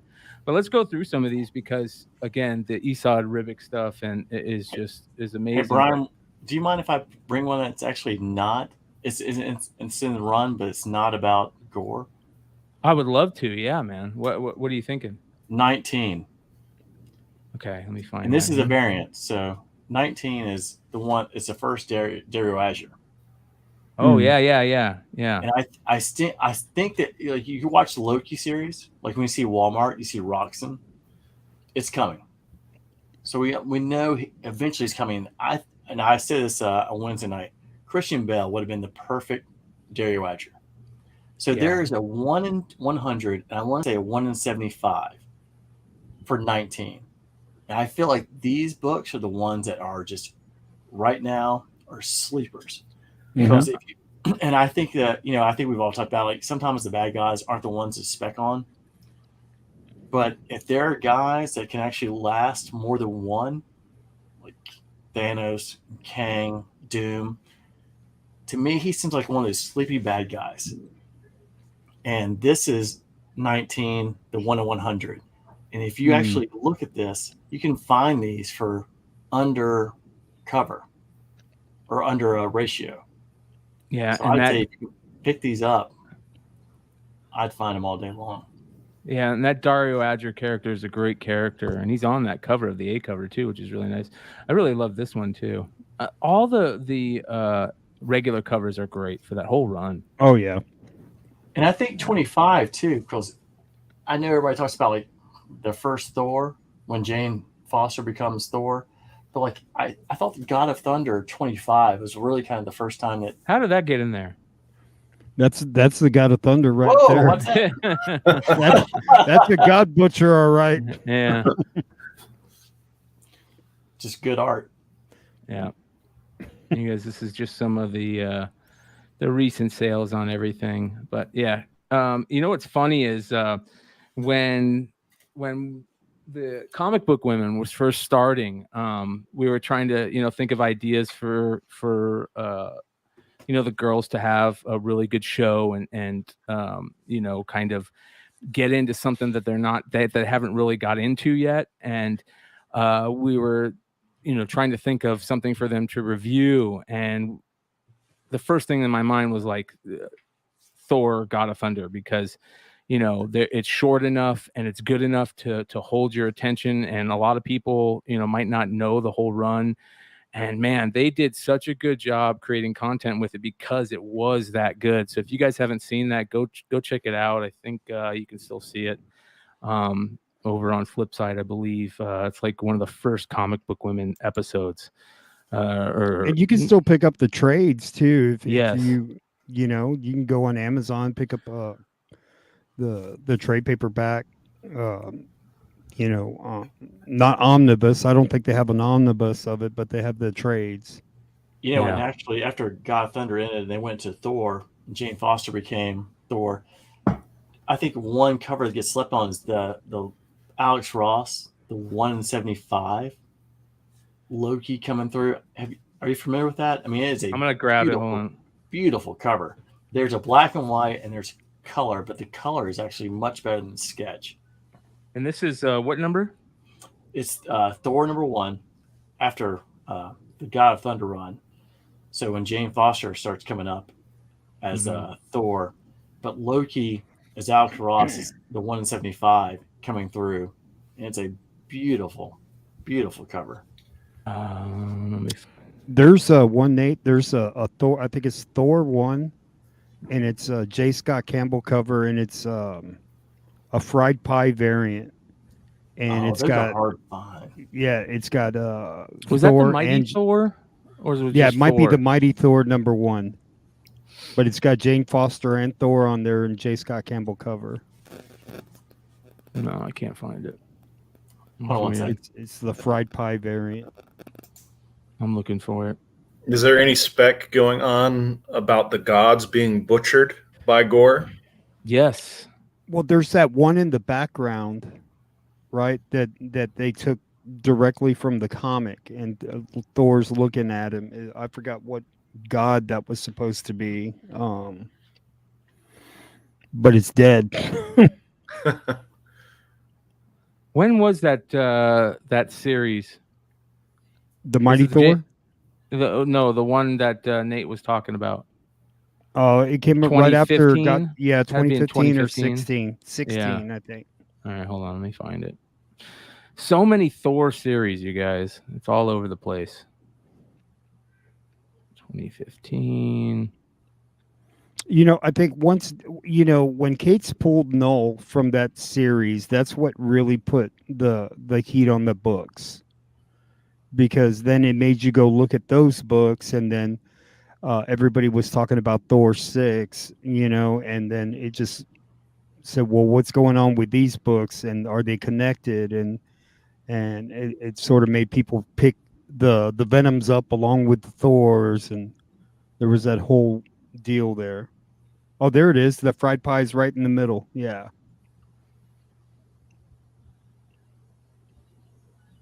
There you go. Yeah, straight out of the movies, man. Yep. What were the fried pie? Where was that store at? Oh God, I don't know. I picked it up at my LCS. I think I paid like $10 for it. Which one were you talking about, Nate? Nate's Nate went. He's to go digging. Find it. He's looking for a book. Yeah, he went to go find it. All right, let me go back to. Oh, that's a cool cover. Yeah. Let me go back to this. Is it this? No. Where is it? Thor. God of Thunder. Here we go. So here's the God of Thunder run. We can go through some of the cool variants. I think 19 was the one Nate was talking about. Yeah. That's the Dario Adger regular cover. I love that devil right there. Yeah. It's so badass. Because he becomes the Minotaur. Yep. Right. We've seen that one. This is the Milo Manera one. What? That's not Milo Manera. Get the hell out of here. So I think that's the 1 in 75. There's a 1 in 75. I think the one I was showing earlier is the 1 in 100. Okay, this one right here, the Simone Bianchi. Bianchi. Look at that one. That one's badass. It's beautiful. Wow. Damn, that's good. Is that Jane in the background on the lore page? No. Yeah, that's him. That's him. That's Thor. Okay. Yeah. Really, man, I can't believe how great this run was. I mean, all these covers were great. Just beautiful, gorgeous stuff. So make sure you guys go check it out. 25 issues. Very good stuff. All right. We're almost done with news, which is taking up a nice little chunk of this. But have you guys been seeing those DC homage variants they've been doing a lot lately? Here's some of the ones that are yet to come, which I thought was interesting. Batman. There's a Batman McFarlane homage, which is interesting. I don't know who that character is supposed to be, but we'll find out. It's going to be Solomon Grundy. Yeah, this is for 125, the Zdarsky run, which is very interesting. Failsafe They is just here. did the kind of same thing with 118. Yeah. Yep. With the gold. Yep. This one's really cool, dude. The deceased War of the Dead Gods, which is like the X-Men one, the Jim Lee one. Like that looks awesome right there. That does look pretty cool. Wow. Yeah. They did a Harley Quinn 18, which is a takeoff on Batman #1. See, that's not too bad. That looks good. Yeah, that's not bad. Then they did Harley 19, which is a takeoff on Detective 20 or Detective what was 37. 37? So I own that one. I should know. Yeah. So, Yeah, first Robin, right? so 2738. Yeah. Harley Quinn number 20, first Batgirl. And they already put this out back in a free comic book day. Wasn't this a free comic book day cover that they did years ago? And now they're putting it out. So all you Killing Joke collectors, homage collectors that are trying to do the same thing that I've been doing for X-Men 141 and Spider-Man 1, there's another cover for you to collect. They did a take on the Hush Jim Lee second print cover. But it's so funny because, it still says Jim Lee on it. So they must. It looks like the exact same cover. They just put Harley in there. Yeah. This is, of course, Young Justice Targets. This is kind of a takeoff on the X-Men, right? Mm-hmm. Is the takeoff on the X-Men 141? Yeah. Or am I wrong about that? Is that something No, different? I think it is, right? Okay. Yeah. Futures Past. Yeah. So there's a bunch of them that are already out there, and those are some of the more ones to come, because we're going to talk about some of them on the FOC. But I know I always talk trash about homage variants, but like I said, I'm originally a fan of them, so that's why I get so angry when I see they're done really badly. All right, to basically end this out, I've got You got that Miss Marvel? Miss Marvel's coming up. So this is something that was very interesting. It was Games Radar, I think, Newsarama. Didn't Games Radar buy out Newsarama, which is a great site back in the day. Put out a fun content. This is always a fun argument. Best Marvel Comics stories of all time. Love these lists. Love going over them and tearing them apart. So let's see what Newsarama, Chris Arendt, who published this a day ago, thinks are the 10 best Marvel comic storylines of all time. You guys ready? Yeah, let's do it. Number 10, X-Men Days of Future Past. There you guys go. This previously talked about issue that I'm always looking for homages of. I would put it in the top 10. I would definitely put Days of Future Past in the top 10. It's in the top 10. It just makes you curious if he has Spider-Man One More Day at number 1 or number 2. So I'm a little nervous about that. Putting it at number 10 does make me nervous. That's for sure. Number 9, from 2006, Annihilation. It was a good run. It was definitely a good run. Great art, great cover art, great characters. Everything about Annihilation was great. Top 10? Yeah.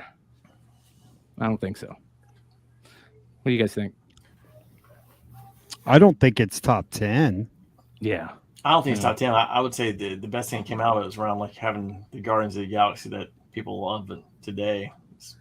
Yeah. And he writes that, he says, indeed, the Guardians of the Galaxy movie franchise literally would not have come to pass without Annihilation having redefined Star-Lord, Groot, and Rocket and bringing that group of heroes together in the first place, which I totally agree with. Yeah. And even the little offshoots, the scroll, which people were really specking on. A year and a half ago. Yep, Wraith. Remember that Wraith storyline? Huge. And the Granov covers in this. Yep. And they could be something down the road, but maybe they will be. Yep. Another great series. I put it up there with God of Thunder, another great series that's worth reading. So, but not top 10, that's for Beautiful sure. art. Yeah. Number 8, Fantastic Four: The Coming of Galactus. Classic storyline. Kirby and Stan Lee. We get Galactus. We get Silver Surfer. We get the whole. This is the creation of the cosmic world, right?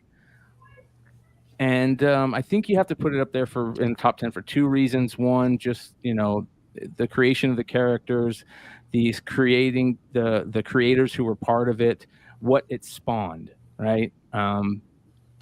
I think number 8 might be a good spot for it. I think it'd be towards the end of the top 10.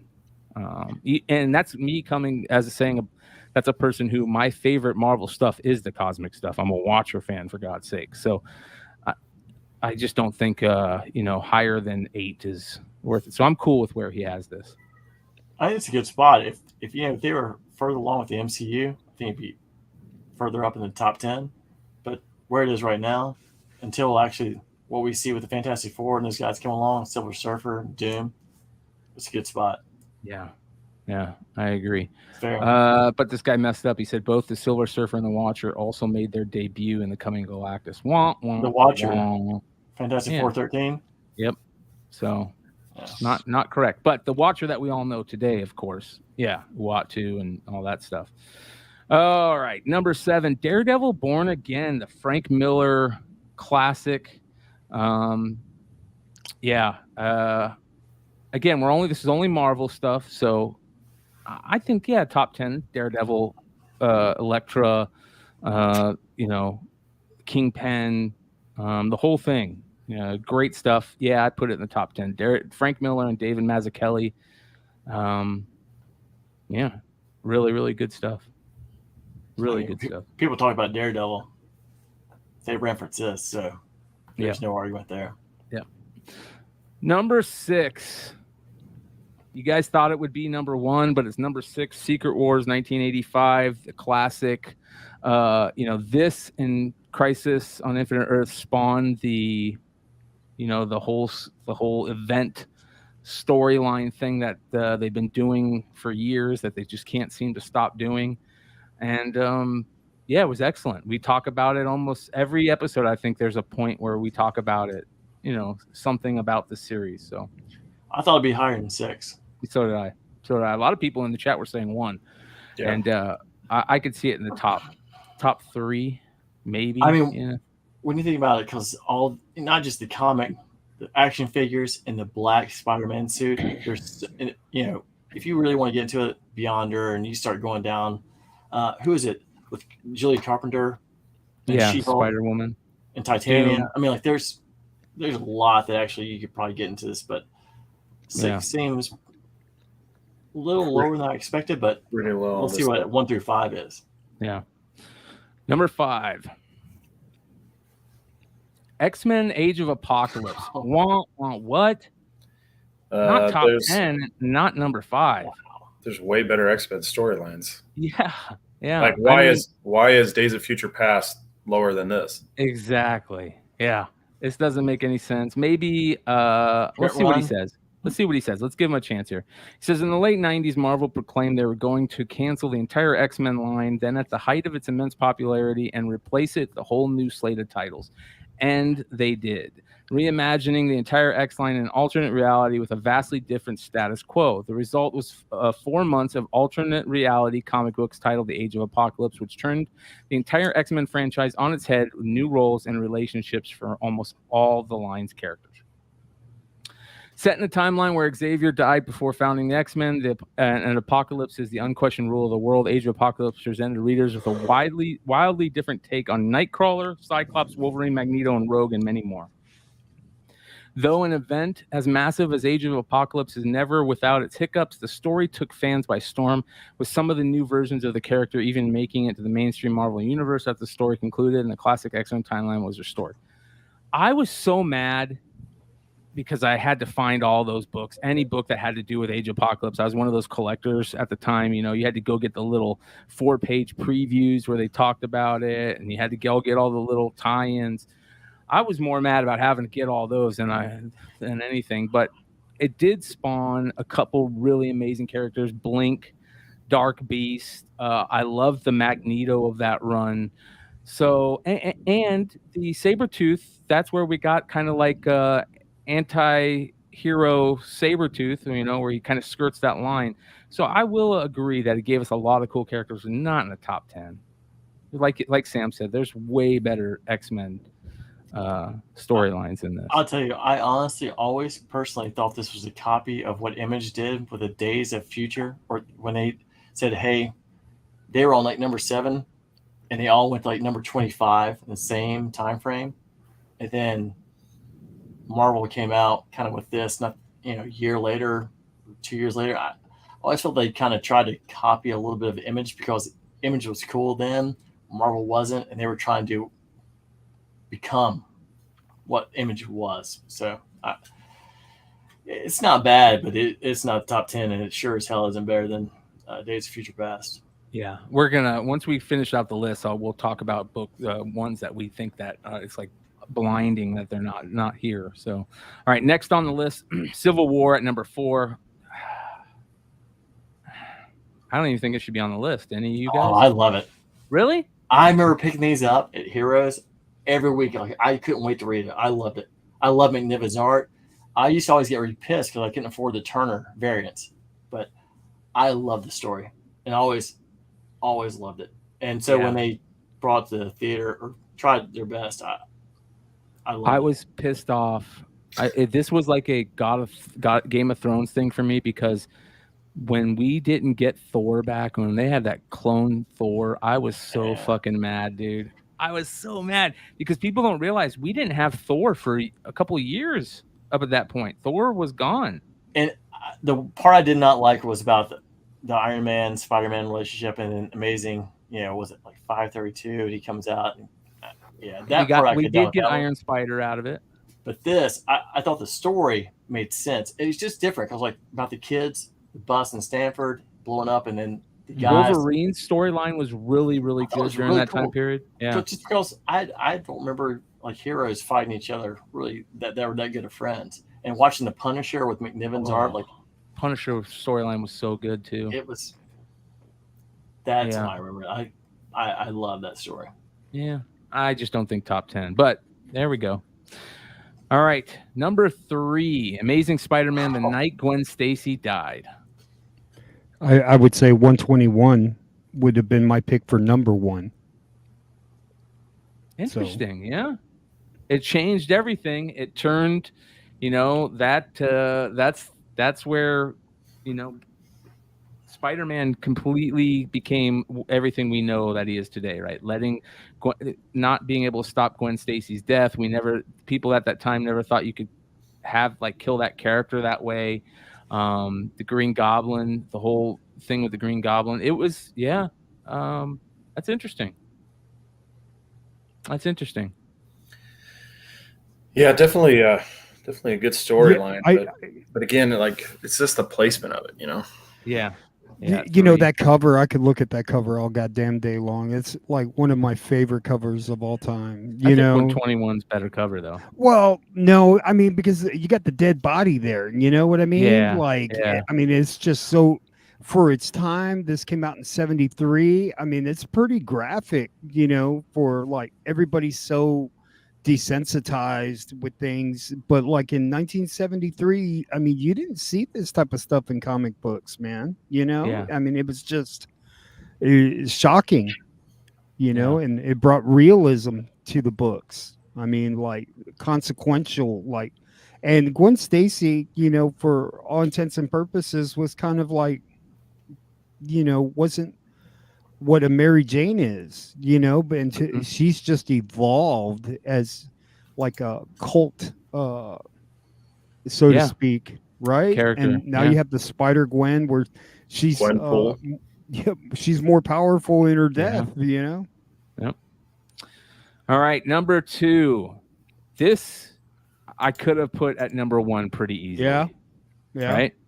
This is just amazing stuff. This is this series was always the series I remember as a kid trying to get the original issues, to own all the original issues of this run, because when I was a kid, the only way you could own these issues is through the trade paperbacks, and this was one of the most selling trade paperbacks of all time, I imagine.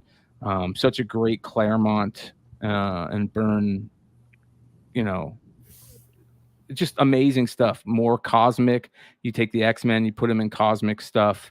And the only thing I hate about it is that it took away Jean Grey from us, right? Yeah. Jean Grey is such a great character, and ever since this, we've never had it corrected. yeah, she's been gone, and it just that's the only thing I don't like. But man, what a great storyline. Yeah. And the cover still holds up. Yep. Number 1, Ooh. Infinity Okay. Gauntlet. Okay. Right? You start thinking of what it spawned with the movies. You start thinking about what it spawned cosmic-wise, Thanos. The whole Death storyline is such a great storyline, right? George Perez, again, the all covers to this were 10s. Yeah, I'm okay with this being at number 1.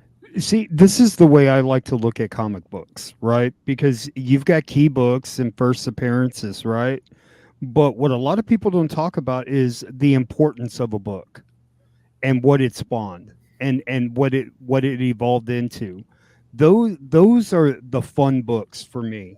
Like, how important is a book? Like, I mean, I remember like holding up an Alan Moore Swamp Thing book to you, because if he doesn't make the deal with DC, he never creates Watchmen, right? Yep. So like, those are books that how important are those books? The Frank Miller, the Daredevil, like, what did that spawn? Well, that got him to the level that he could take on a Batman. It's like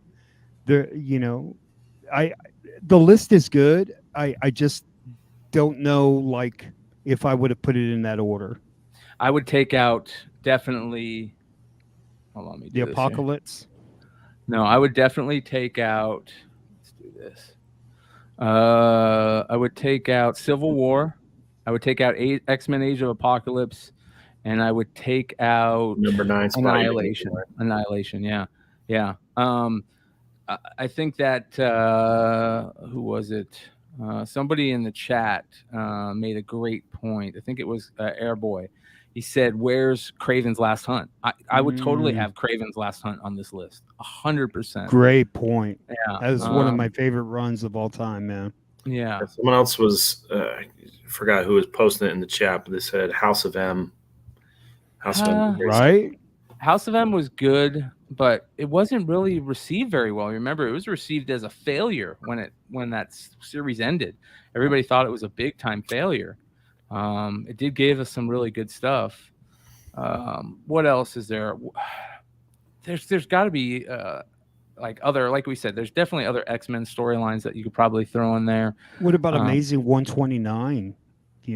First Punisher, real anti-hero type of. Yeah, I think they're trying to think more of along the lines of like storylines that last. Yeah.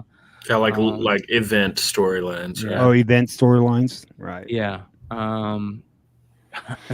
We could throw the clone saga in there just to fuck with people. Oh God. Oh yeah, like I saw people talking about One More Day being in here just to fuck with people. So yeah, man. I'm not mad at Infinity Gauntlet being number 1. That's for sure. So, anyways, that's a lot of fun. You guys can go leave a comment there. That's cool. It got you thinking. Yeah. Very interesting stuff. Okay, let me do this here. Let's see. Do we have any of our homies that are doing whatnot right now? I think our Mighty Mel V might be on tonight. Is he doing Saturday Night Live? He sure is, ladies and gentlemen. Let's take a look. Let's take a check in with our friend Mighty Mel V.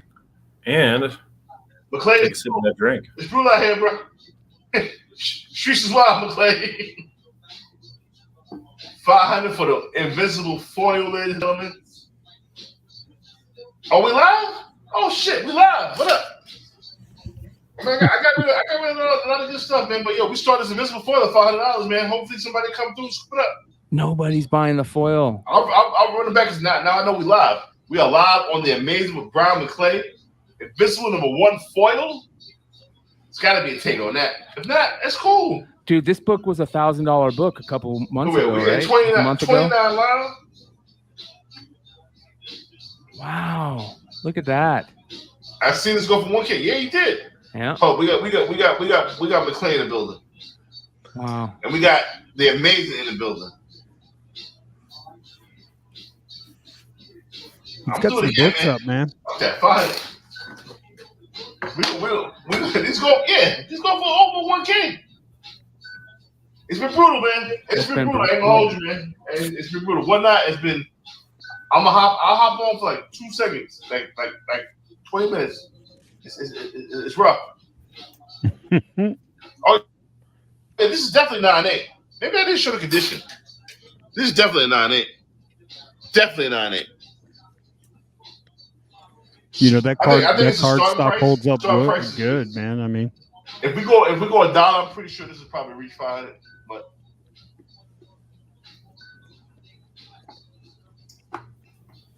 we got 30. I don't even know if it'll reach 500 if we saw that at $1.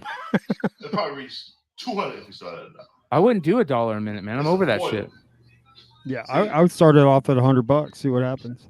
I think I'll tell you, if you start them at $1, I'll put it back in my pile. Yep.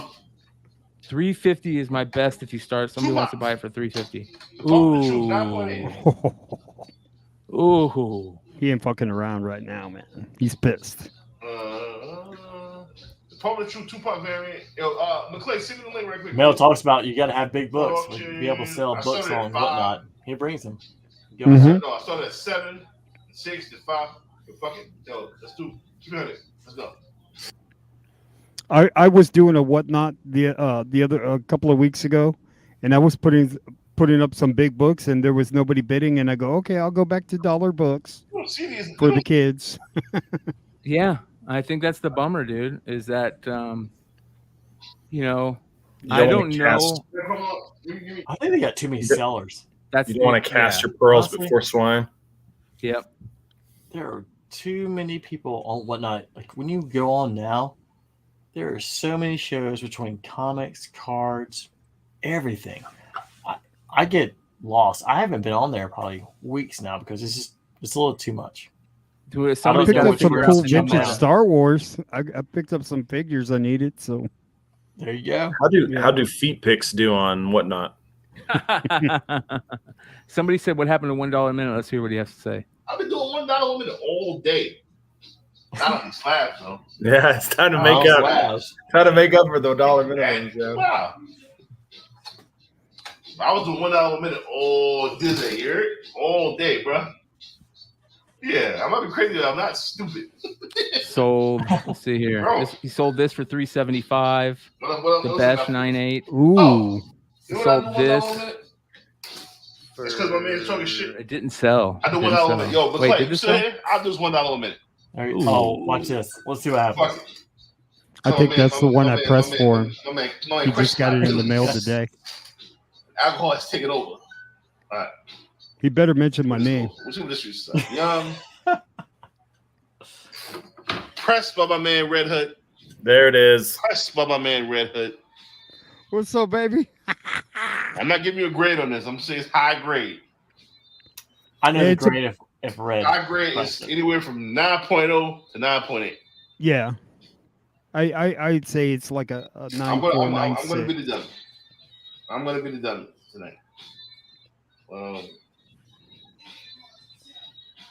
Young Adventure.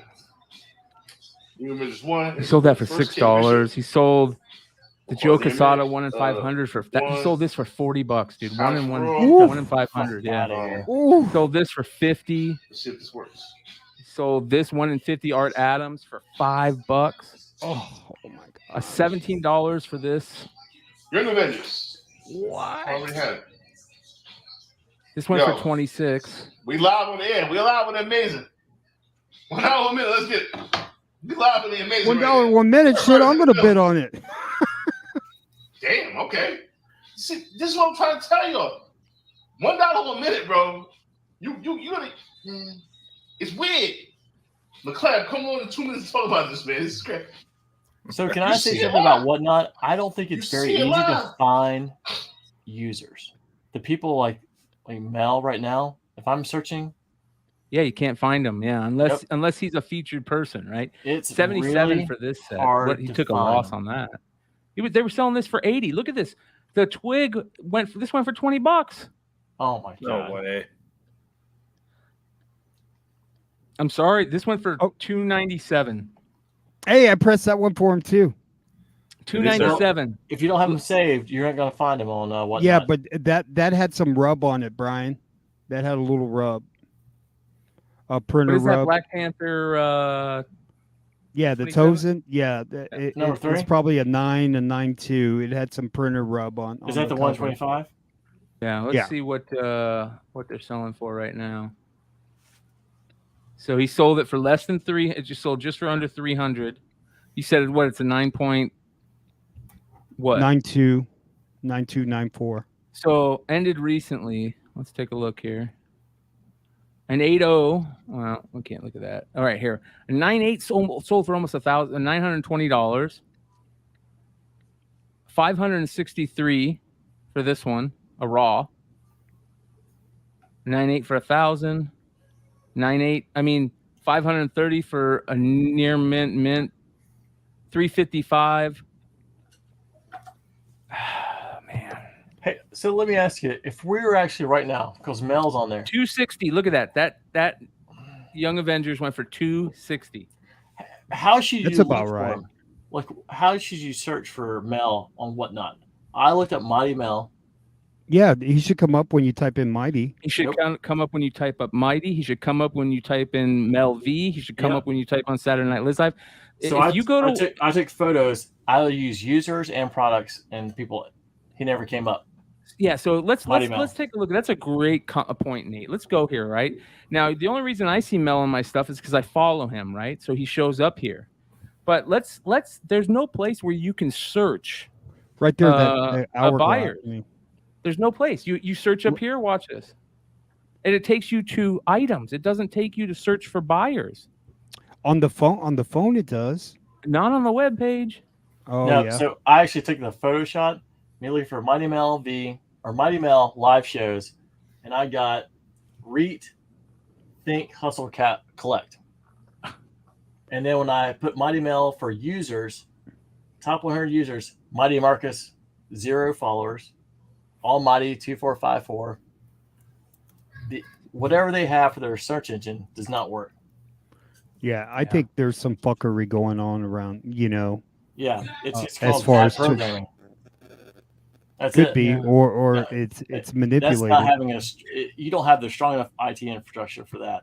Is it one of those things, Nate, where like Reddit's own search feature is terrible, but if you Google it, if you go to Google, it will take you right there? No, because check this out. Let's do that, right? And that's how I used to try and do it. So let's go to Google, right? And watch what happens. This pisses me off. Whatnot. It'll show you one of his old sales, right? And you click on it, and it takes you to that old sale, and you have to click on his name, and then go to view profile, and find them. That's the only it should take you to this automatically right here. It should take you to his landing page, and it should show you whatever live he's doing. now, and then you click on the live now. Exactly. Man, that sucks, dude. Mm-hmm. Yeah, I feel like that's where there's a big disconnect. And people, if you're selling, and I'm trying to buy, and I know you're selling, there's a big gap there. And especially for all the guys they have selling right now, that's why I think there's too many sellers. Yeah, it's the idea is good, the premise is good, the execution right now, just like anything other startup, it's got something to be desired. Yeah, man, it's a bummer. Nothing's perfect. Well, we've been talking for a while that there feels like something's out of place over there. It's still a good platform. I haven't been selling on there in the past couple of weeks just because I've had so much stuff going on. But I got a big sale coming up next Sunday, not tomorrow, but the following Sunday with Kyle, and we'll see how it goes because I'm gonna bring out some major hitters. I know Kyle's got some major hitters, and we're gonna do like a 4 3-hour show. but definitely not going to do $1 1 minute because it's not worth it. There's Not worth too many buyers out there. There's not. See, that's what's so. And I'll say this again. It's funny because shout out to Jesse James Comics. Jesse has always told me it's like the difference. The problem with Whatnot is there's too many people that are competing for people's eyes, whereas selling on like your Facebook group, there's only one person selling and only you. You know, if you go on Comic Book Shopping Network, there is 7,000 vetted customers and you're the only person selling at that scheduled time. If you build your like Bird City built their own Facebook group. They're the only people selling at the time they're selling, and they get, you know what I mean, all those people rather than splitting them up between It's a battle different... for impressions. Yes. That's it. Yeah. And the other thing, and Jeffrey Skipper is 100% right here. Whatnot is sellers buying from sellers to other sellers, and there's nobody pointing eyes to you. He's right. It's a bunch of sellers buying each other's stuff because they think they can flip it. I'll tell you here's where the play is on Whatnot right now. The play has changed.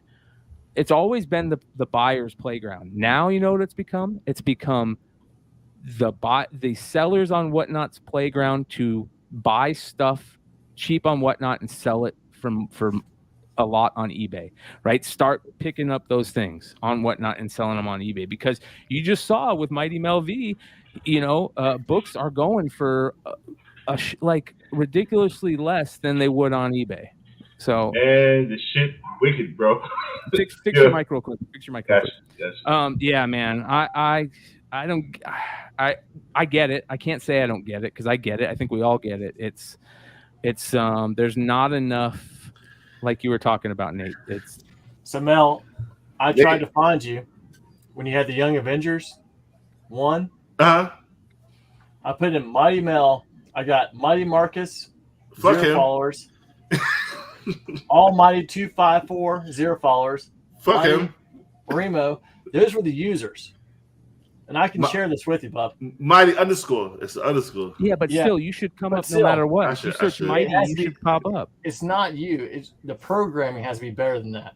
Yeah. First of all, let me say, Sam, first time meeting you, man. Nice to meet you, brother. Appreciate you. Hey, Mel. Zartan. My pleasure. Zartan. Oh. Hey, the live shows for Mel, I got Reet and Think, Hustle, Collect, and this is why you were actually on. Yeah, while you were on, yeah. While you're alive. Bro, it's bad programming. I'll tell you that right now. I know that part of it. I know coding. That is bad programming. By the way, real quick, shout out to Ferdbird the Nerd. Yeah, hey, thank you, Ferdbird. No, like not only for everything else, but Ferdbird has been right spot on with his Instagram content lately. You guys, I follow Ferdbird and I follow Long Short to get my my market report kick when I'm not searching for stuff on my own for the shows. And keep continuing to do what you do, Ferd. You're killing it, brother. Yeah, good dude. Yeah, he was my first Whatnot customer, man. Awesome. Is he? Oh hell yeah, dude! He's a friend for life, bro. Good yeah, he's Yo, good. you see how like if we got you to 1,000 tonight, I would have ran that Invincible for $1. Well, That's legit. But the thing is, who could have found you? The people like who know you, the people who think you know. How many you? live did you have at the? What was the most live you had in there tonight, Mel? I don't think I cracked 40. That Young Avengers went for way too cheap. Well, it was Not really. Yeah, 260. Yeah, that was. Yeah, like I think Clean? 260, 280. Red Hood Preston. Yeah, maybe that went for what it it was went for, about a but 92 mil, close to 9.4. Yeah, 9.4. Easy Yeah, high grade. 9.4. Yo, I sold the Tolson. The Tolson went crazy. Put like this: I started the Tolson at 300. Nobody bid. Sold for about 320. when I started at $1. This is what I'm trying to tell you. The $1 a minute is not dead. You just got to be the right need time. the right books. You can't do books that aren't super hot. Period. You got to do what's right for you, Mel. You got to do what's right for you, bro. And $1 a minute, it works with me. I like it, and I tried like the Tupac There's no way of selling that $2 at $1. Yeah, I can't believe that didn't sell either. That was crazy. I The can't even 9.8 you had? The 9.8? Yeah. Yeah. Yeah. But you know what? It's it's wicked. I'm not even mad at it because I ate off Whatnot for years, bro. I mean, years for a year. Yeah. For a year, and Yeah, but so Mel, I know you won't say it, but I don't think their algorithm is driving people exactly to where they should be for your auctions. Yeah, I don't know what It seemed like it seemed like it used to, right? Like Melt would have like 80 people like every Saturday night. That was from here. That was from here. A lot of love was shown from yeah. But thing is, there should be like, I mean, it's all about keywords, and there should be connection between the front end and back end and how they do the search, and it should drive people to you, whether or not you're putting in wild cards, Mel, Mighty, V, whatever it is. And they should all be flowing to you. Type in Comic Tom and see if he comes up right away. When I'm getting no, hey Nate, type in Mighty Comic Marcus Tom. with no followers, I'm in the wrong. I'm getting sent to the wrong spot. Yeah, but hold on. Nate, type in Comic Tom, see if he comes up, and then we know something shit's going on. Do they have open source coding on their platform, Brian? They can't have open source on this. There's no way because of the proprietary piece. They hold that very tight. Short. Yeah, they will never let that out. And it's got to be and what they're using. It's got to be R or Python. It's SAS is too expensive, so it's got to be R Python. No, this is bullshit, dude. Because I don't follow R? Comic Tom. I typed in comic and it went straight to Comic Tom. But it's probably more Python. But going type it in, Brian. Type it in. No, I believe you, man. I definitely. I'm just saying somebody's doing some dirty shit. I'm just telling you, like you type in Mel and he doesn't come up. You type in comic and Comic Tom's the first guy that comes up, dude. And I'm just telling you, like I sell on Whatnot, and I ain't trying to badmouth it, but if it smells like shit, you know what I'm saying? Yeah, I don't know about algorithms or all that, man. I'm just having fun selling what I sell. I'm just telling you, like who else type in nerdy? I'm just telling you. Okay, so Nate, it sounds like there's an opportunity. I hit Comic Tom on Google. It takes me to Comic Tom on Whatnot. Yeah, there you go. I'm saying there's an opportunity here for you, Nate, to create some SEO opportunities.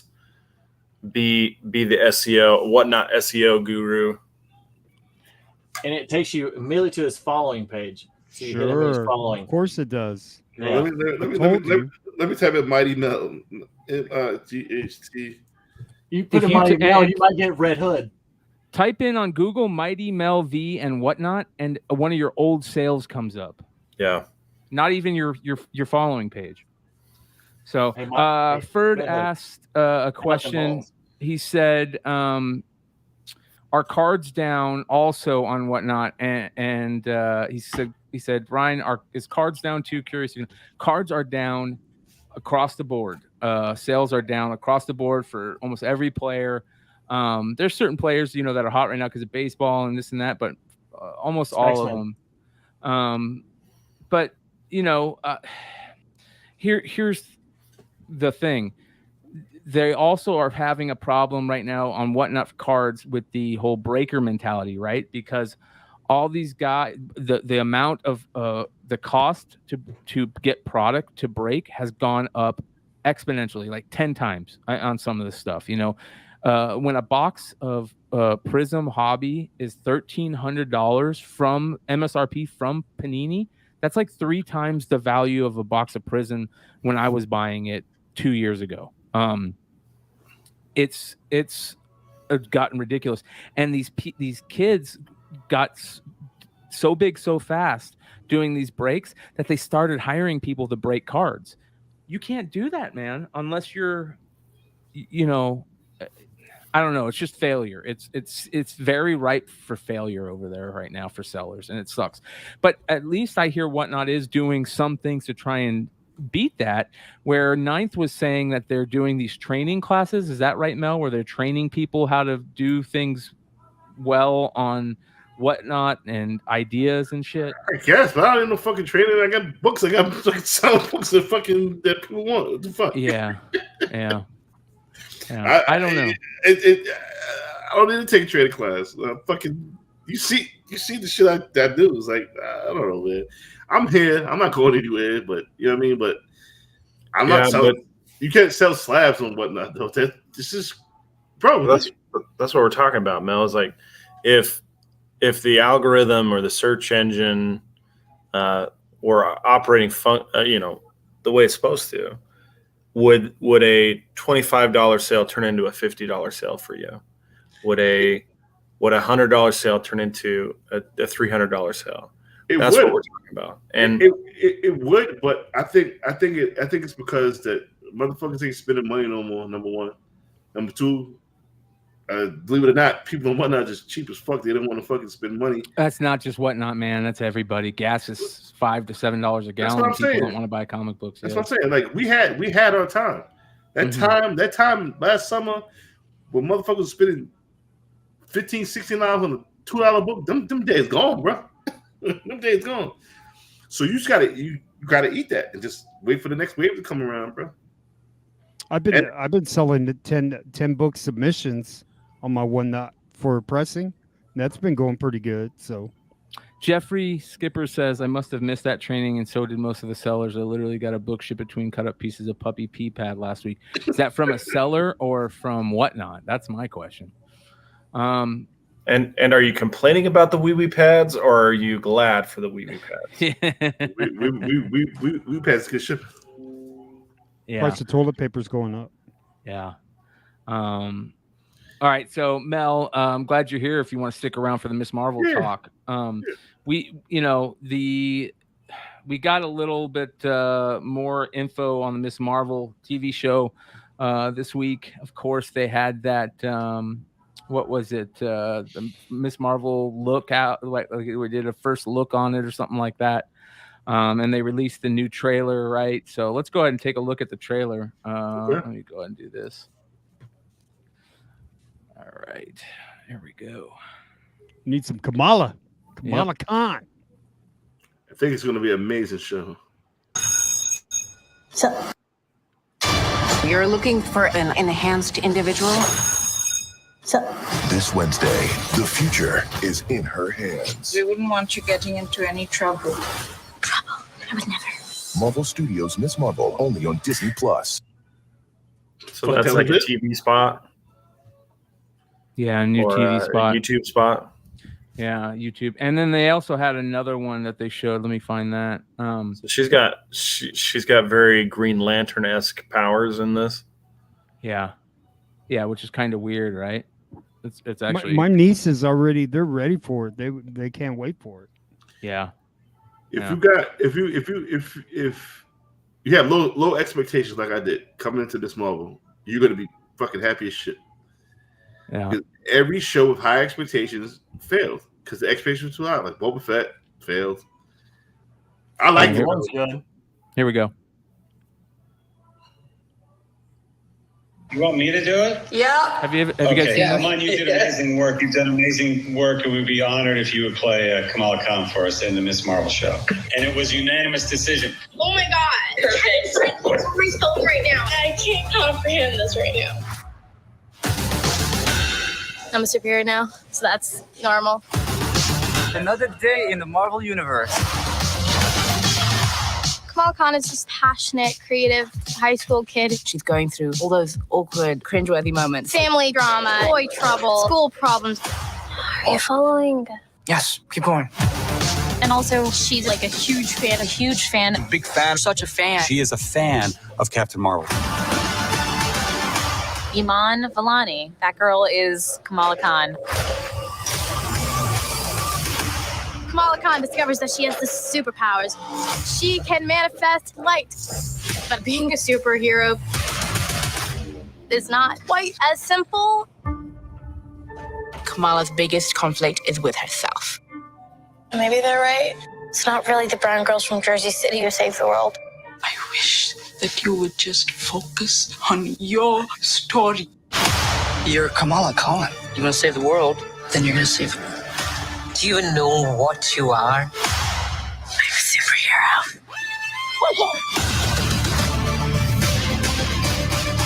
Despite her superpowers, she has a strong heart. It's not about who you look like, the clothes you wear. It's about what you do with what you've been given. I can't even put it into words how cold this is. It's very, my heart is very full.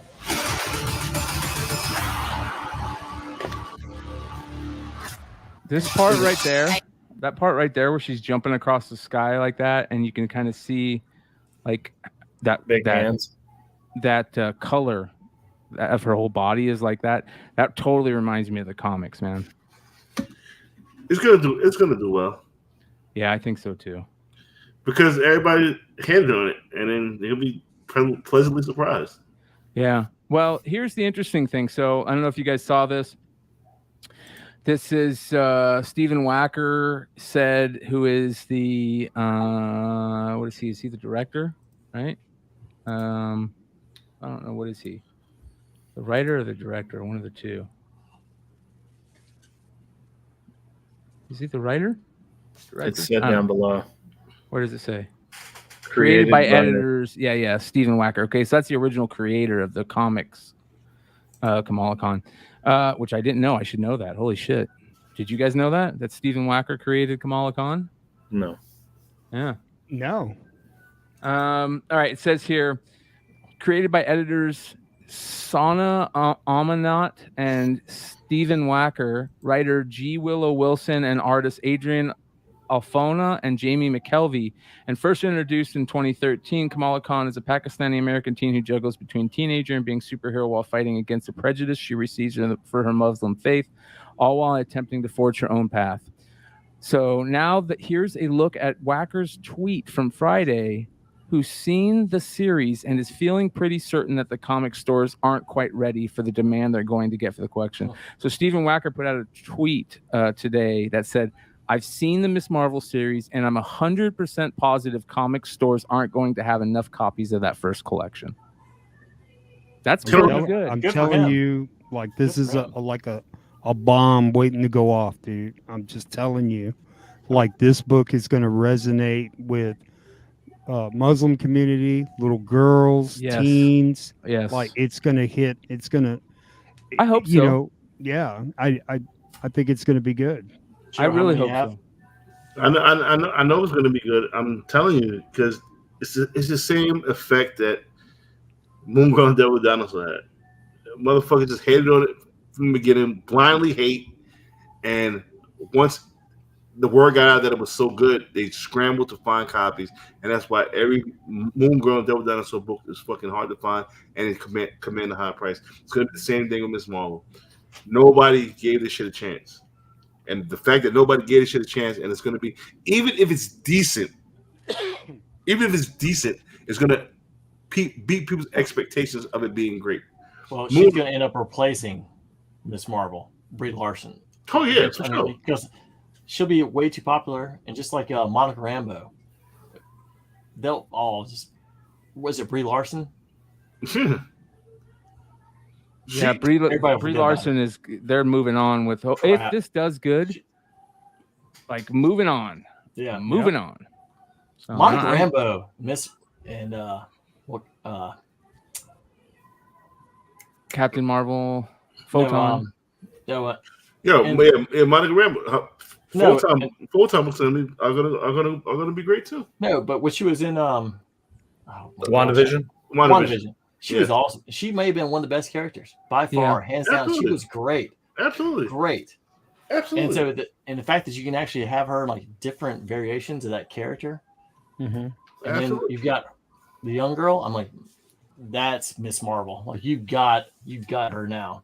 It's almost like you got a Peter Parker-esque type of youth kind of like thing, and that's how Tom Holland, got so popular, because kids resonated with that, and it's the kids that are going to be buying the comics too, But they're moving way too fast. Marvel Disney, they're moving way too fast because you had your original Avengers, Robert Downey Jr., Hemsworth, the original cast. they automatically shot. They skipped over 30, 40 years worth of shit to get to where we're at now, which started, 2012, 2013. What do you do next? How do you go forward? Well, you got to go back because you got to go back and get Luke Cage. And I mean, the stuff you're talking about, you skip. You got to go back and get the good guys. And it naturally, they'll all kind of Daredevil. They'll all kind of come together.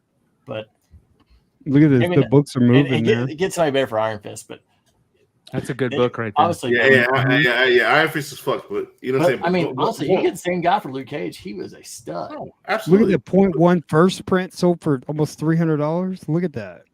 108 raw. Red Hood, what was that? You pressed? You think we get a 9.8 out of that one?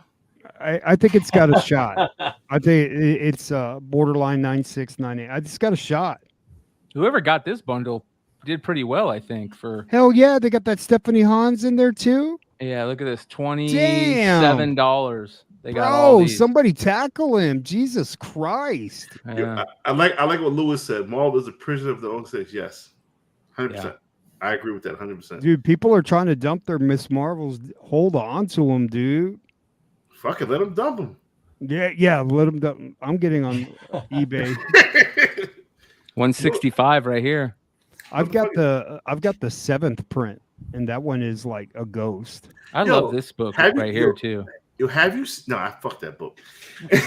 For the price, for the price, for the price. But what is that, second print? Yeah, it was second print. With the thing is also, I seen Ultimate Fallout 4 9.6 go for like $400. What? Look it up. It's crazy. That's a huge drop, bro. Oh yeah, the whole market is dropping, bro. Is that a Whatnot or is that on eBay? I love this book right here, dude. Check eBay. Yeah, I love this book right here. So good. 150 for first appearance. That's pretty good. All day. All day. This is a good book. Like in 2008, when the world was gonna like collapse and like the housing market and all that, I was buying a shitload of comics. Yeah. Like, don't get scared to buy comic books, man. You know. This is a great buy right here. That's when I bought my AF-15. Right? Everybody's gonna like just dump books and they're gonna fucking regret it. I didn't say I had money to buy it. I said I bought it. Damn, look at that 9.4. Are you serious? I sold a 9.6 for almost 800. Great book. Motherfuckers gotta eat, man. Motherfuckers gotta eat. Motherfuckers about to fucking food shortage. $25 for a first print near mint. Look at that. For the second appearance. 172. Yeah. Speaking of food shortage, did Josh ever eat paper? No, he still owes us. Look at this one. Yeah, that was mine. That's mine. Okay, you sold that? Yeah. Nice. Yeah, I've got 5.98s. Jesus Christ. Hey Mel, I think that book that you're making Josh eat the paper off of, I think I sent one of those to Joe to press after that because I was like, I didn't realize it's that good a book. You eat that shit.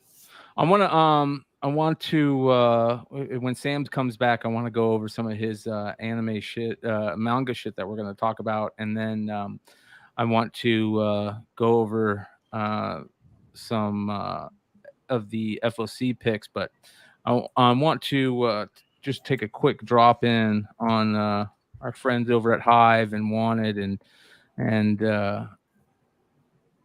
Bird City. So let's take a look here. Shout out to Hive Comics. They still looks like they still got that Moon Girl, that Miles and Moon Girl variant. I got to talk about something, and hope we don't get me in trouble. Do it. Say it. Bird City, Hive Comics went out their way to make an incredible fucking variant. I seen another Miles and Moon Girl variant from Unknown. It was just they took the trade dress off and called it a Virgin variant, and they're selling that book. Wow, that's fucked up. Again, people are getting lazy. Exclusive fatigue is full force right now. And I'm like, if you see the work that Ivan Tao, Bird City, Hive Comics put in on this fucking gorgeous fucking variant, and you're gonna just take the trade dress off and call it a fucking store variant. That's just lazy and just shit. And not only that, you shitted on the whole incentive shit that I wanted. I don't even want the incentive no more. Yeah. Yep. I hate when they do that. I hate when that happens. It's just lazy shit, man. I understand you got to make your money, and I'm not mad. I'm not mad at Unknown. You got to make your bread, man. You got to do it. But be fucking creative, bro. This is creative. This is fucking creative right here. This is gorgeous. They take the time out. They go, I got an idea. Let's. And that's the problem I kind of have with store variants. Like nobody's creative anymore. Everybody just here. No, motherfucker, you put in the work. When Frankie's first came out, he took the time and fucking effort to put out a great fucking product. He did. People wanted to follow the Frankie's formula. You just can't strip a fucking trade dress and call it a fucking variant. It's just lazy, bro. I'm sorry, it's fucking lazy. Hey Mel, like years from now, like this book right here, like we were talking about important books and key books. Like I just have a feeling like this book is going to be super important. Yeah. I agree. You guys definitely also go stop by Bird City too. I think Bird City's might be sold out. Bird City sold out. But they also have a really nice Daredevil variant too. Where they got these Peach Momoko books right here too that are. That's a nice. And also, I want to give a big shout. I want to give a big shout out to Hive for taking chances. Yes, taking fucking chances on a lot of books that people. It's the reason why I fuck with Bird City and Hive. You know what I'm saying? It's not. They didn't reach out to me. I reached out to them. Let's be clear. I reached out to them because they're unique about what they do. No Moss Comics is another one. Epic Nation, he's another one. I reached out to these guys because they got some shit coming out, bro. Like they if you're gonna do a variant, just make it good, bro. Just stop sharing exclusives. Yeah. Well, they have this EM Gist variant out, and by the way, if you guys didn't know, EM Gist decided to tell you how to say his name. Yeah. Hey everybody, I've been told that there's some debate on how to pronounce my name. So my full name is Eric Marcus Gist, E.M. Gist. So the last name is pronounced Gist, not Gist or Geist or Geist or any of that stuff. I definitely call it Geist. It's just Eric M. Gist, E.M. Gist. But if you ever see me out and about, just call me Eric or E is fine. So shout out to Eric. I definitely called him Geist, and I probably will forget and call him Geist tomorrow. Well, I mean, hey, that's why I'm saying, like, I responded to him saying, you know, okay, now we need Sienkiewicz to come out and tell everybody how to say Sienkiewicz. And we need Jeff DeCall to come out and say how to say Souza Micah to come out.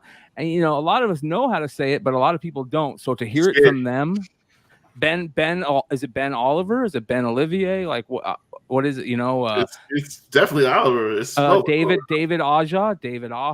You know, we want to know all that. So. Yeah, you're right about that. Yeah, go check out the EM Gist cover or Eric Gist cover. No, I'll tell you, this cover does a good job of not displaying testicles.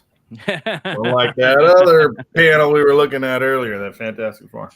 Yeah, Sam. So they tell me that you do a lot of anime. Mm-hmm.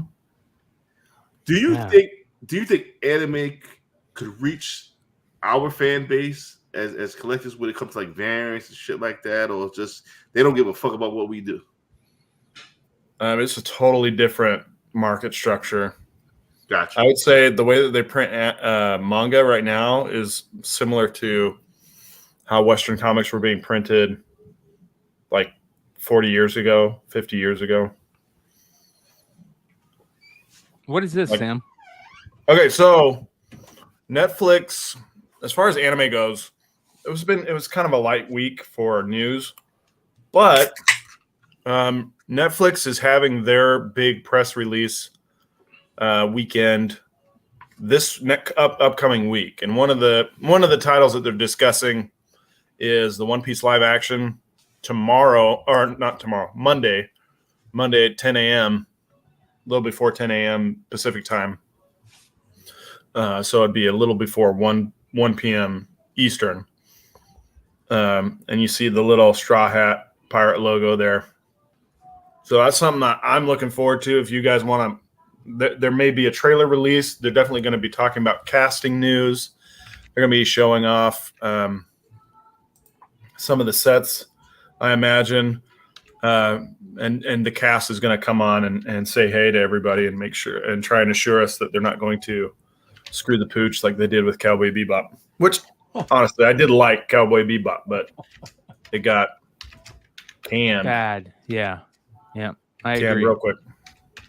But they're also talking about other properties. Umbrella Academy is going to be on Monday. They're going to have a lot of things they're talking about. So if you're interested in any properties that that Netflix is adapting, this is a good week for you.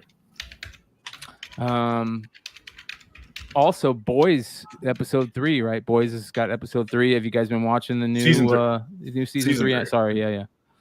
Episode 3 is coming out, right? Of season 3, is it on episode 3 or is it episode 2 they're on?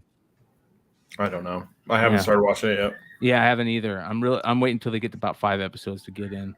That's how I like to watch those. But a lot of people are saying it's good. I've seen a couple little snippets here and there. It'd be interesting to know if the Boys stuff is moving.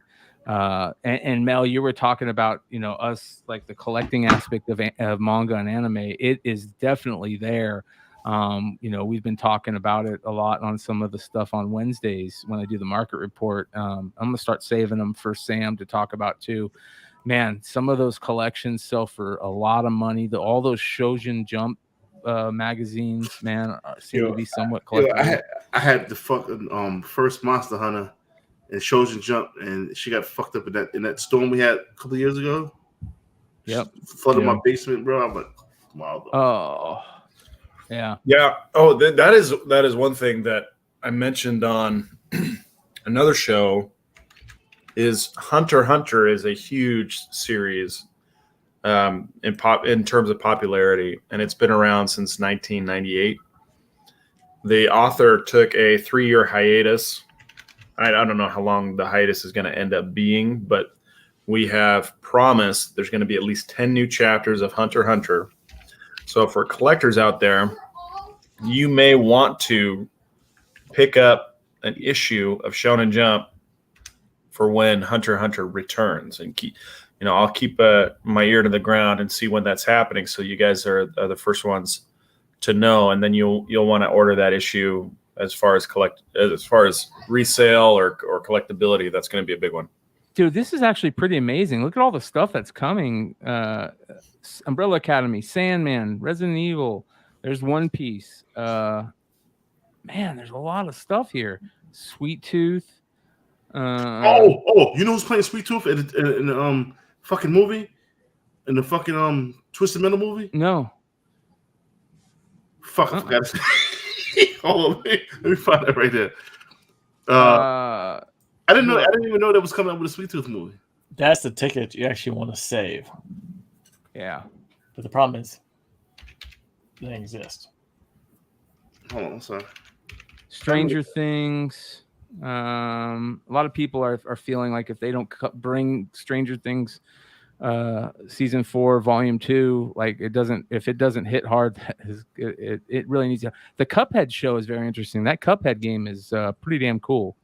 So they're going to do a show for it. That's interesting. That's very interesting. So Will Arnett, is that who's doing Sweet Tooth? No, it's a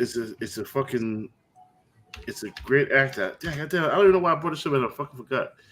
Samoa Joe. Samoa Joe. Samoa Yes. Joe. Samoa Joe. Wow. Samoa Joe. I knew it was a name. Yes, Samoa Joe's playing Sweet Tooth. Yeah, shout out to Justin Shannon. That's pretty cool. That's dope. Thank you. Underrated guy there. Yeah. A very good dude, too. Yeah. He speaks so well, too. I mean, all right, here we go. Let's shout out to Bird City and Hive Comics. We're going to jump right back into Bird City here in a second, but I also want to shout out another great friend of the show, friend of the community, and that's Drew over at Wanted Comics. He recently showed, so he's got these Poison Ivy Souza Micas coming out. He hit me up and he told me, he said, dude, he said the foils didn't look good in the pictures, but when you have them in hand, they're gorgeous. So he said the foils are just absolutely amazing. So here you guys go. Here's a quick little picture. He said the picture doesn't do it justice. So I'm very interested to see what the foils look like. There's the trade, the foils, and the Virgin. So that'll be coming out. Souza Mica, Poison Ivy, #1. So go check out Wanted Comics for that.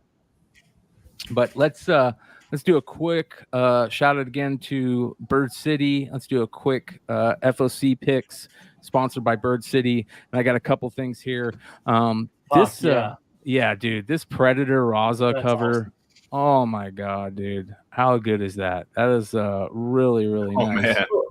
I mean, look, I gotta address Miss Horsecock Express's comment. I mean, if we are providing you with where you can get good stuff from, why would you not like that? You know what I mean? Yeah. Well, listen, I've definitely said that shit was a miss. I've definitely said shit was a miss multiple times. I'm very honest with what I like and what I don't like. So yeah, I'll definitely say stuff's bad. It's PR because we're providing you with who we think is the best. Mm-hmm. And it's that listen, we went to them. Well, I can't speak for you guys. I went to them. They didn't come to me like, hey, I want you to promote. No, I went to them because I think they're the best product. And it's my job to give you guys what I think is the best looking product. Yeah. You know what I mean? I'm not just doing this for the, I'm not, it's not how that's never how I got there. Yeah. Well, also, like, again, I never want to be that person that isn't who I don't want to have to worry about coming up with ideas or lies that I might, have to hide for later. Like, I'm definitely honest with stuff that I like and I don't like. But that everybody has good and bad issues, you know what I mean? Like, or good and bad covers, exclusives. Sometimes it's hit or miss. That's why Jesse, I think it was Jesse that was on the other show where he came on and he said, listen, to all those people out there who are doing exclusive variants, know that you can say you don't like this when an artist gives you a first little sample of what's coming, or let the artist know what you want and what you don't like. That is a very important thing. A lot of people are afraid to say, I don't really like this, or can you change this? And you're putting a lot of money into some of these. So, and I'm sure a lot of the artists also know. But again, this Predator book is gorgeous. Raza cover, absolutely amazing. Yes. Yeah, beautiful. All right, this was kind of interesting. There was some very interesting Sabretooth, Sabretooth covers. And I'll be honest, man, I don't not like this Momoko because it's kind of got that feel. I know a lot of people don't like this one, but this one has got that feel of Momoko that I do like, where she does her traditional style, Japanese style. And this has that to me where it's right. So I like this, but there was another Sabretooth cover. Did you guys see this one? Like it. You were there yesterday. They'll think, what the fuck is this? Yeah. This artist is amazing. But this cover isn't that great. And this is a female wolf, right? This is what's her name? Maria Wolf. Yeah. Her fucking Spider-Punk was fucking amazing. Yeah. This one wasn't that great though. So, but I do like the Momoko. Yeah, there was a couple of Momokos that I liked this week. Montana the rights to both of these. Did you see this Swamp Thing? I did. Yeah, Swamp Thing season 2, number 14 of 16. Great Green Lantern piece on there. I mean, it looks really intriguing. This is such a good cover, man, and I love the fact that Swamp Thing was one of the White Lantern, or he was part of that whole Green Lantern, the White Lantern stuff. Very, very cool. So I would like to see what this is. One of my favorite covers of the week is this Vanity book. Vanity number 2 from Black Caravan. And yeah, this is pretty obvious why I love this. I love skull covers. I love these type of covers where it's kind of like a picture within a picture. Old school. I didn't even see that shit till you pointed it out. Yeah. Yeah. I honestly, very cool. Yeah, I mean, Brian, when you said that, but I thought the best part was that like it's almost like both trees are bending down to her and giving her what she asked for. Yeah. And she's almost kneeling for it, but the art and that simplistic and it's fantastic. Yeah. This is the 1 in 10 also, which I like even more, But Clay, were you still in the show when Lucas had brought up that one book from Behemoth? I want to say. Which one was it? It was just I forgot what it was, but it's something just told me I just gravitated towards that shit. I love how the little gravestones are the teeth. They're Yeah. very just subtle. Very subtle. I like it. Very subtle. It might be coming up, Mel. Let me see here. All right. So yeah, I like that one. Task Force Z number 9, the 1 in 25 is pretty freaking cool for a ratio variant. Solomon Grundy, great, just ominous cover. Solomon Grundy, love this. Love that's a 1 in 25. Very, very cool on this one. Task Force Z number 9. Very, very good James Herron cardstock cover. So be on the lookout for that one. Of course, I think everybody's kind of talked about the Miles What If. I like this. Great cover. Love this character design. There's been a couple covers already that we've talked about, so I love that. This cover right here is crazy for Cyberpunk. This is awesome. Cyberpunk 2077. You may have my word. You have my word number 4 of 4. This is the cover A. Yeah, just love it. Very, very cool cover. Very, very cool cover. And then one that people all around, everybody's talking about is, of course, the Killers DC vs. Vampires number 1. What an amazing homage is right here. We talked about the DC homages they've been doing lately, and they've been really, really good. This is awesome. Everybody's got to pick one of these up. Like Bro, there's like a fucking there's like a 1 in 50. I was like, yo, it's a no-brainer to order like fucking 50 of these to get the other ratio. Yeah, this is amazing, dude. Yeah, it's the Brett Booth, Jonathan Glapian cardstock cover B. Man, this is so good, dude. It's so good. It's like one of the best.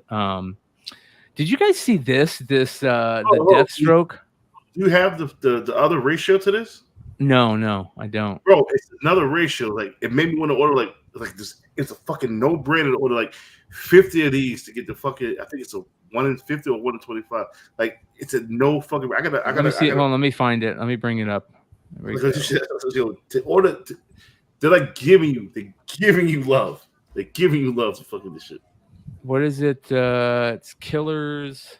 Shout out to Spexman. Spexman said this Killers books is returnable, so be cautious. Oh shit, that fucking sucks. Yeah, that really sucks. All right, here we go. I'm bringing it up. All right. Ooh, yeah. That's what I'm trying to tell you. Oh yeah, the 1 in 20. Are you talking about the 1 in 25? Have you seen the 1 in 25? I don't know what it was Lucas put out. I was like, this shit fire. Yes, the thick one, the thickie. Yes. Whoa. It's a no-brainer to order 100 of the cover Bs and get 4 of these. No fucking brainer, bro. Yeah, I might not like that cover a lot, but it's gonna sell. Other people will. Yeah, other people will. Mama. Yeah. Yeah. Where's Hood? Yeah. That's not too bad. That's not too bad. So be on the lookout for that one. All right, Scorched. Love this cover. That's a cool cover. Yeah, man, that's freaking beautiful. There's also this one right here, gorgeous Matina. Pretty. Yeah. If you didn't know it was Matina, people would be buying this up like crazy. So check out this one though. This one right here. Deathstroke number 10. Deathstroke Inc. number 10. I don't like it. I don't get it. And well, the only reason why I like it, it's a 1 in 25, and I'm a fan of Jeff Darrow. I don't know if you guys know who Jeff Darrow is. He's an amazing comic artist. He's really intricate like this, but look how what the hell is going on? Look how crazy this cover is. Yeah, it's like a Where's Waldo. Yeah. It's so intricate, man. You could just stare at it and find cool shit forever. I love that. So I think that's pretty cool for the Deathstroke Inc. And it's a 1 in 25, right? But listen, G.I. Joe $2.95 retailer incentive. I have to get this. Yeah. This is the 1 in 10 John Royal. Yeah. This is a book you just have to buy. Yee was talking a lot about the Joker book, the Brian Boland Killing Joke homage he did of himself. I like this one better. I like this one, the Joker 15. This is a much better cover to me. This is the cover B. I just think it's a really, really nice cover. And I don't know if people have been reading the Joker. It's 15 issue series. There was some other shit. It's fucking Bane putting a coat over his daughter. Over his daughter. Yeah, that one was decent. And number 2, his daughter. Decent.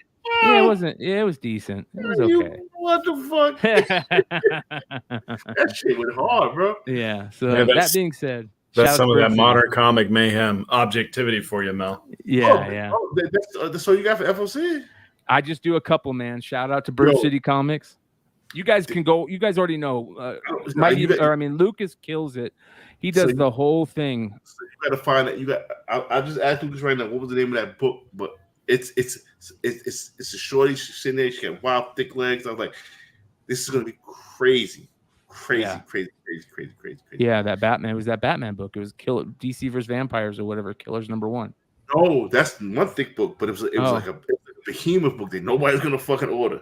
And let me take a look. Hold on, let me look real quick. Just real quick. You said it's behemoth. I forgot what the fucking name of it was, and it's just it gave me like heavy metal vibes. All right, I got it right here. Blind Alley, Dark Heavy Metal Drummer is coming out, number 6. That's a great one. Space Lady. Here, let me show you this. I think it was Space Lady. There we go. Yes, right Space there. Lady? Yep. Yes, I think this Space Lady. This book is gonna do fucking crazy. Yeah, this is cover A. Here's cover B. Holy mackerel! Look at them thighs. Yeah. The thighs don't match the body on some of them. They're like Band-Aids. Cover C, cover D. I think this book is like for like an indie that nobody's doing a variant for. This I'm gonna pick it up. Well, this is a Behemoth has been putting out Heavy Metal Drummer, and that's a great little fun series. And final issue is coming out. So if you guys are Heavy Metal Drummer fans, shout out to Ryan, who I know is a huge Heavy Metal Drummer fan. There he is. He's in the chat. So looking forward to reading the final issue on this one. So hopefully we might see some more stuff, but really, really cool stuff on that one. So, all right. Let's see here. I think we're coming towards the end of tonight's show. I want to remind everybody to hit that sub button. We're very close to 1,000. We're gonna have if you get the amazing to 1,000, I'm running that invisible foil for $1. And I'm sending it to get graded because nobody bought it. If you get 1,000, I will run that. If it comes back graded, I will run it for $1. There you guys go. We're 851, 149 subs away. We have a lot of crazy giveaways, including Mel doing that, running that book for $1. We have James from Hive that has given us an amazing Niobe limited print that is just gorgeous. It's 1 out of 50 for that Niobe cover that he did. Niobe, what is it? What is the one Hive just did? Niobe. I can't remember which one it is. But yeah, it's beautiful. It's absolutely gorgeous. It's limited to 50, and he gave us one of those to give away. Wanted has said that they're going to give away some. They're going to give us some crazy stuff to give away. Bird City's got some stuff to give us a giveaway. Me and Kyle both got some cool stuff we're gonna show. So there's going to be at least 10 giveaways for that, you guys. So episode 1000, or for when we get Shit, the I told to you that you could have episode. my 4-year-old. We'll give him away. You know, Lucky. I'm fucking, I'm anal about just being the best. So I'm about to fucking outstage everybody. I'm not surprised. I'm not surprised. Yeah. I'm not surprised, brother. So listen, you guys, not only are we that close to 1,000, so is our friend Stein at the House of Stein. He's 877, so he's even closer. So go sub to him if you haven't subbed to him. Hit up Richie over at Popcorn Culture, 451. He needs to be at 500 by this time next week. Go sub up. Wonder, please hit my man Ninth Wonder. Oh, well, wait, hold, yeah, Not- he's coming. Trust me. Also, we've got the girls over at Nearing Nirvana, killing it. Comic Book Women. They need to just change their channel to Comic Book Women. Name it Comic Book Women because it's such a best show in the game. I'm sorry. Yeah, awesome. Renovision. You guys all know Pete, one of the nicest guys in comics, does amazing stuff. Him and Marco Great are stuff. killing it. Yeah. And we already know you guys are already subbed up to Mighty Mel V. If you're not, there's a problem. Definitely a problem. But also, you guys, Thresholds of Reality. Sam, what do you guys got coming up? You and Kyle. What is this? So we just did an interview yesterday with the Ghost Hunter. He and Kyle, and they were chatting life with ghosts the whole time. And there's always interesting stories to be shared. Kyle's got a bunch in the chamber that he's always pulling out. Kyle is on every fucking show. Yeah. Kyle's got some funny ghost stories, man. Hey, Sam, did you ever reach out to our man Nick Hart for and he does a great anime and manga. I would love to get Nick on one of these. You know what, Sam? One of these days where it's like our shows are, we got to figure out like one of those times when manga is a major storyline, that week or something, and get Sam on, because I think you guys would do great together talking about that stuff. Yeah. And then we are looking to get that time travel episode in where Brian comes in and he gives us all the rundown on the mysterious John Teeter. Let me tell you something about time travel. And it's explained to me by 5%er when I was about 18 years old. He was like, "You ever fall asleep on the train and wake up at your next stop? That's time travel." You do have a point there. We're all done time traveling. You laugh, but that's real shit. I was like, shit. Yeah, dude, that's the type of shit you think of when you're smoking a nice fat blunt. You ever close your eyes for 2 seconds and wake up at 20? That's time travel. You guys, if you go to the homepage, the Amazings homepage, you go all the way down to the bottom. There is the homies section, and it has all the friends of the family over here. Some still aren't on here. Well, we will get them on here. Go check out. You guys already know the Bogcast, House of Stein, Mel, Simple Man's Comics. I do a show over there every Tuesday. I miss my man Brian. Man. Yeah, so go sub up to Brian. Thresholds, Popcorn Reality with Richie, Nearing Nirvana, Renovision. The Dank Show is one of the best channels on YouTube that you guys do not know about. Go check out my my homie Dan Kim's show. He's just amazing over there. Also, Carter Mercenaut, one of the best in the game, still killing it. Swaggle House Comics and Games, great content. And Journos Comics and Pop Culture has been doing great stuff. Controversial. I fuck with my man Journos. It's controversial as fuck. Is Dan the one on the Simple Man's when you guys do the weekly show? He's That's so Dan. calm. Very good dude. Very smart dude. So calm. Yeah. That's what my man do. That's a knife. Yeah. Also, you guys, you can find Ninth Wonders. Go sub up to Ninth Wonders page under that homies section. Ultra is there. Newbie is there. Comic Crusaders. Go sub up to all these guys that I have in the homies section. Yeah, you guys will not regret it. Say something about real quick about Knife with his show, upcoming show. If you guys like drama and toxic shit and Jerry Springer type shit in the comic world, Ninth Wonder's show, the fucking Anti-Spec Club, it's gonna cause a lot of problems. Yeah. Well, I think there's certain things we need to talk about, and that's why I love to put this stuff. Huh? He was on Wednesday where we talked about the Star Wars stuff. Bro, this Jerry Springer shit again. I don't want no pauses. Yeah, nuts. Yeah. It's gonna be crazy. And you guys, not only can you find the homies section on the amazing YouTube channel, you will also find all the cool newest podcast clips, all the recent Hot 10 shows, all the recent Comic News Weekly, all the recent Drunken Chat Sons shows, and any guest appearances I've been on. Go click them and watch them. You'll love it. I put all those shows up on the YouTube. Hey Brian, can we do? Oh my fucking view. I'm sorry. No. You know what's funny, Mel? Check this out real quick. Mel, I don't steal your views. You want to know why? No, because you help me. I help your views. Yeah. I want people to know this. I'm not putting these videos up under the amazing thing. It's just a playlist that I create that takes you to Homie's channel. So I'm not stealing anything. You help us. Yeah, the reason I say that is because I want to give a heads up to anybody out there that is also dual streaming content for other channels and stuff.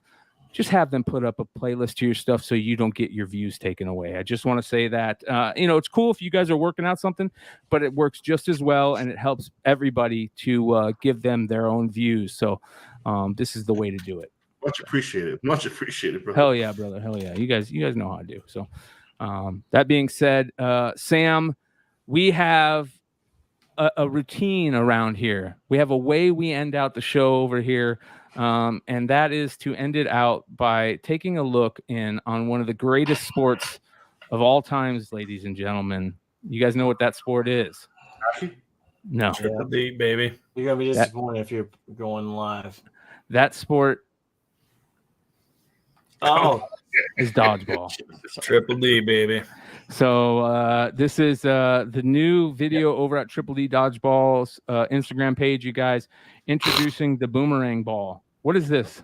All right, so my buddy Tyler, he's the guy in the red shirt.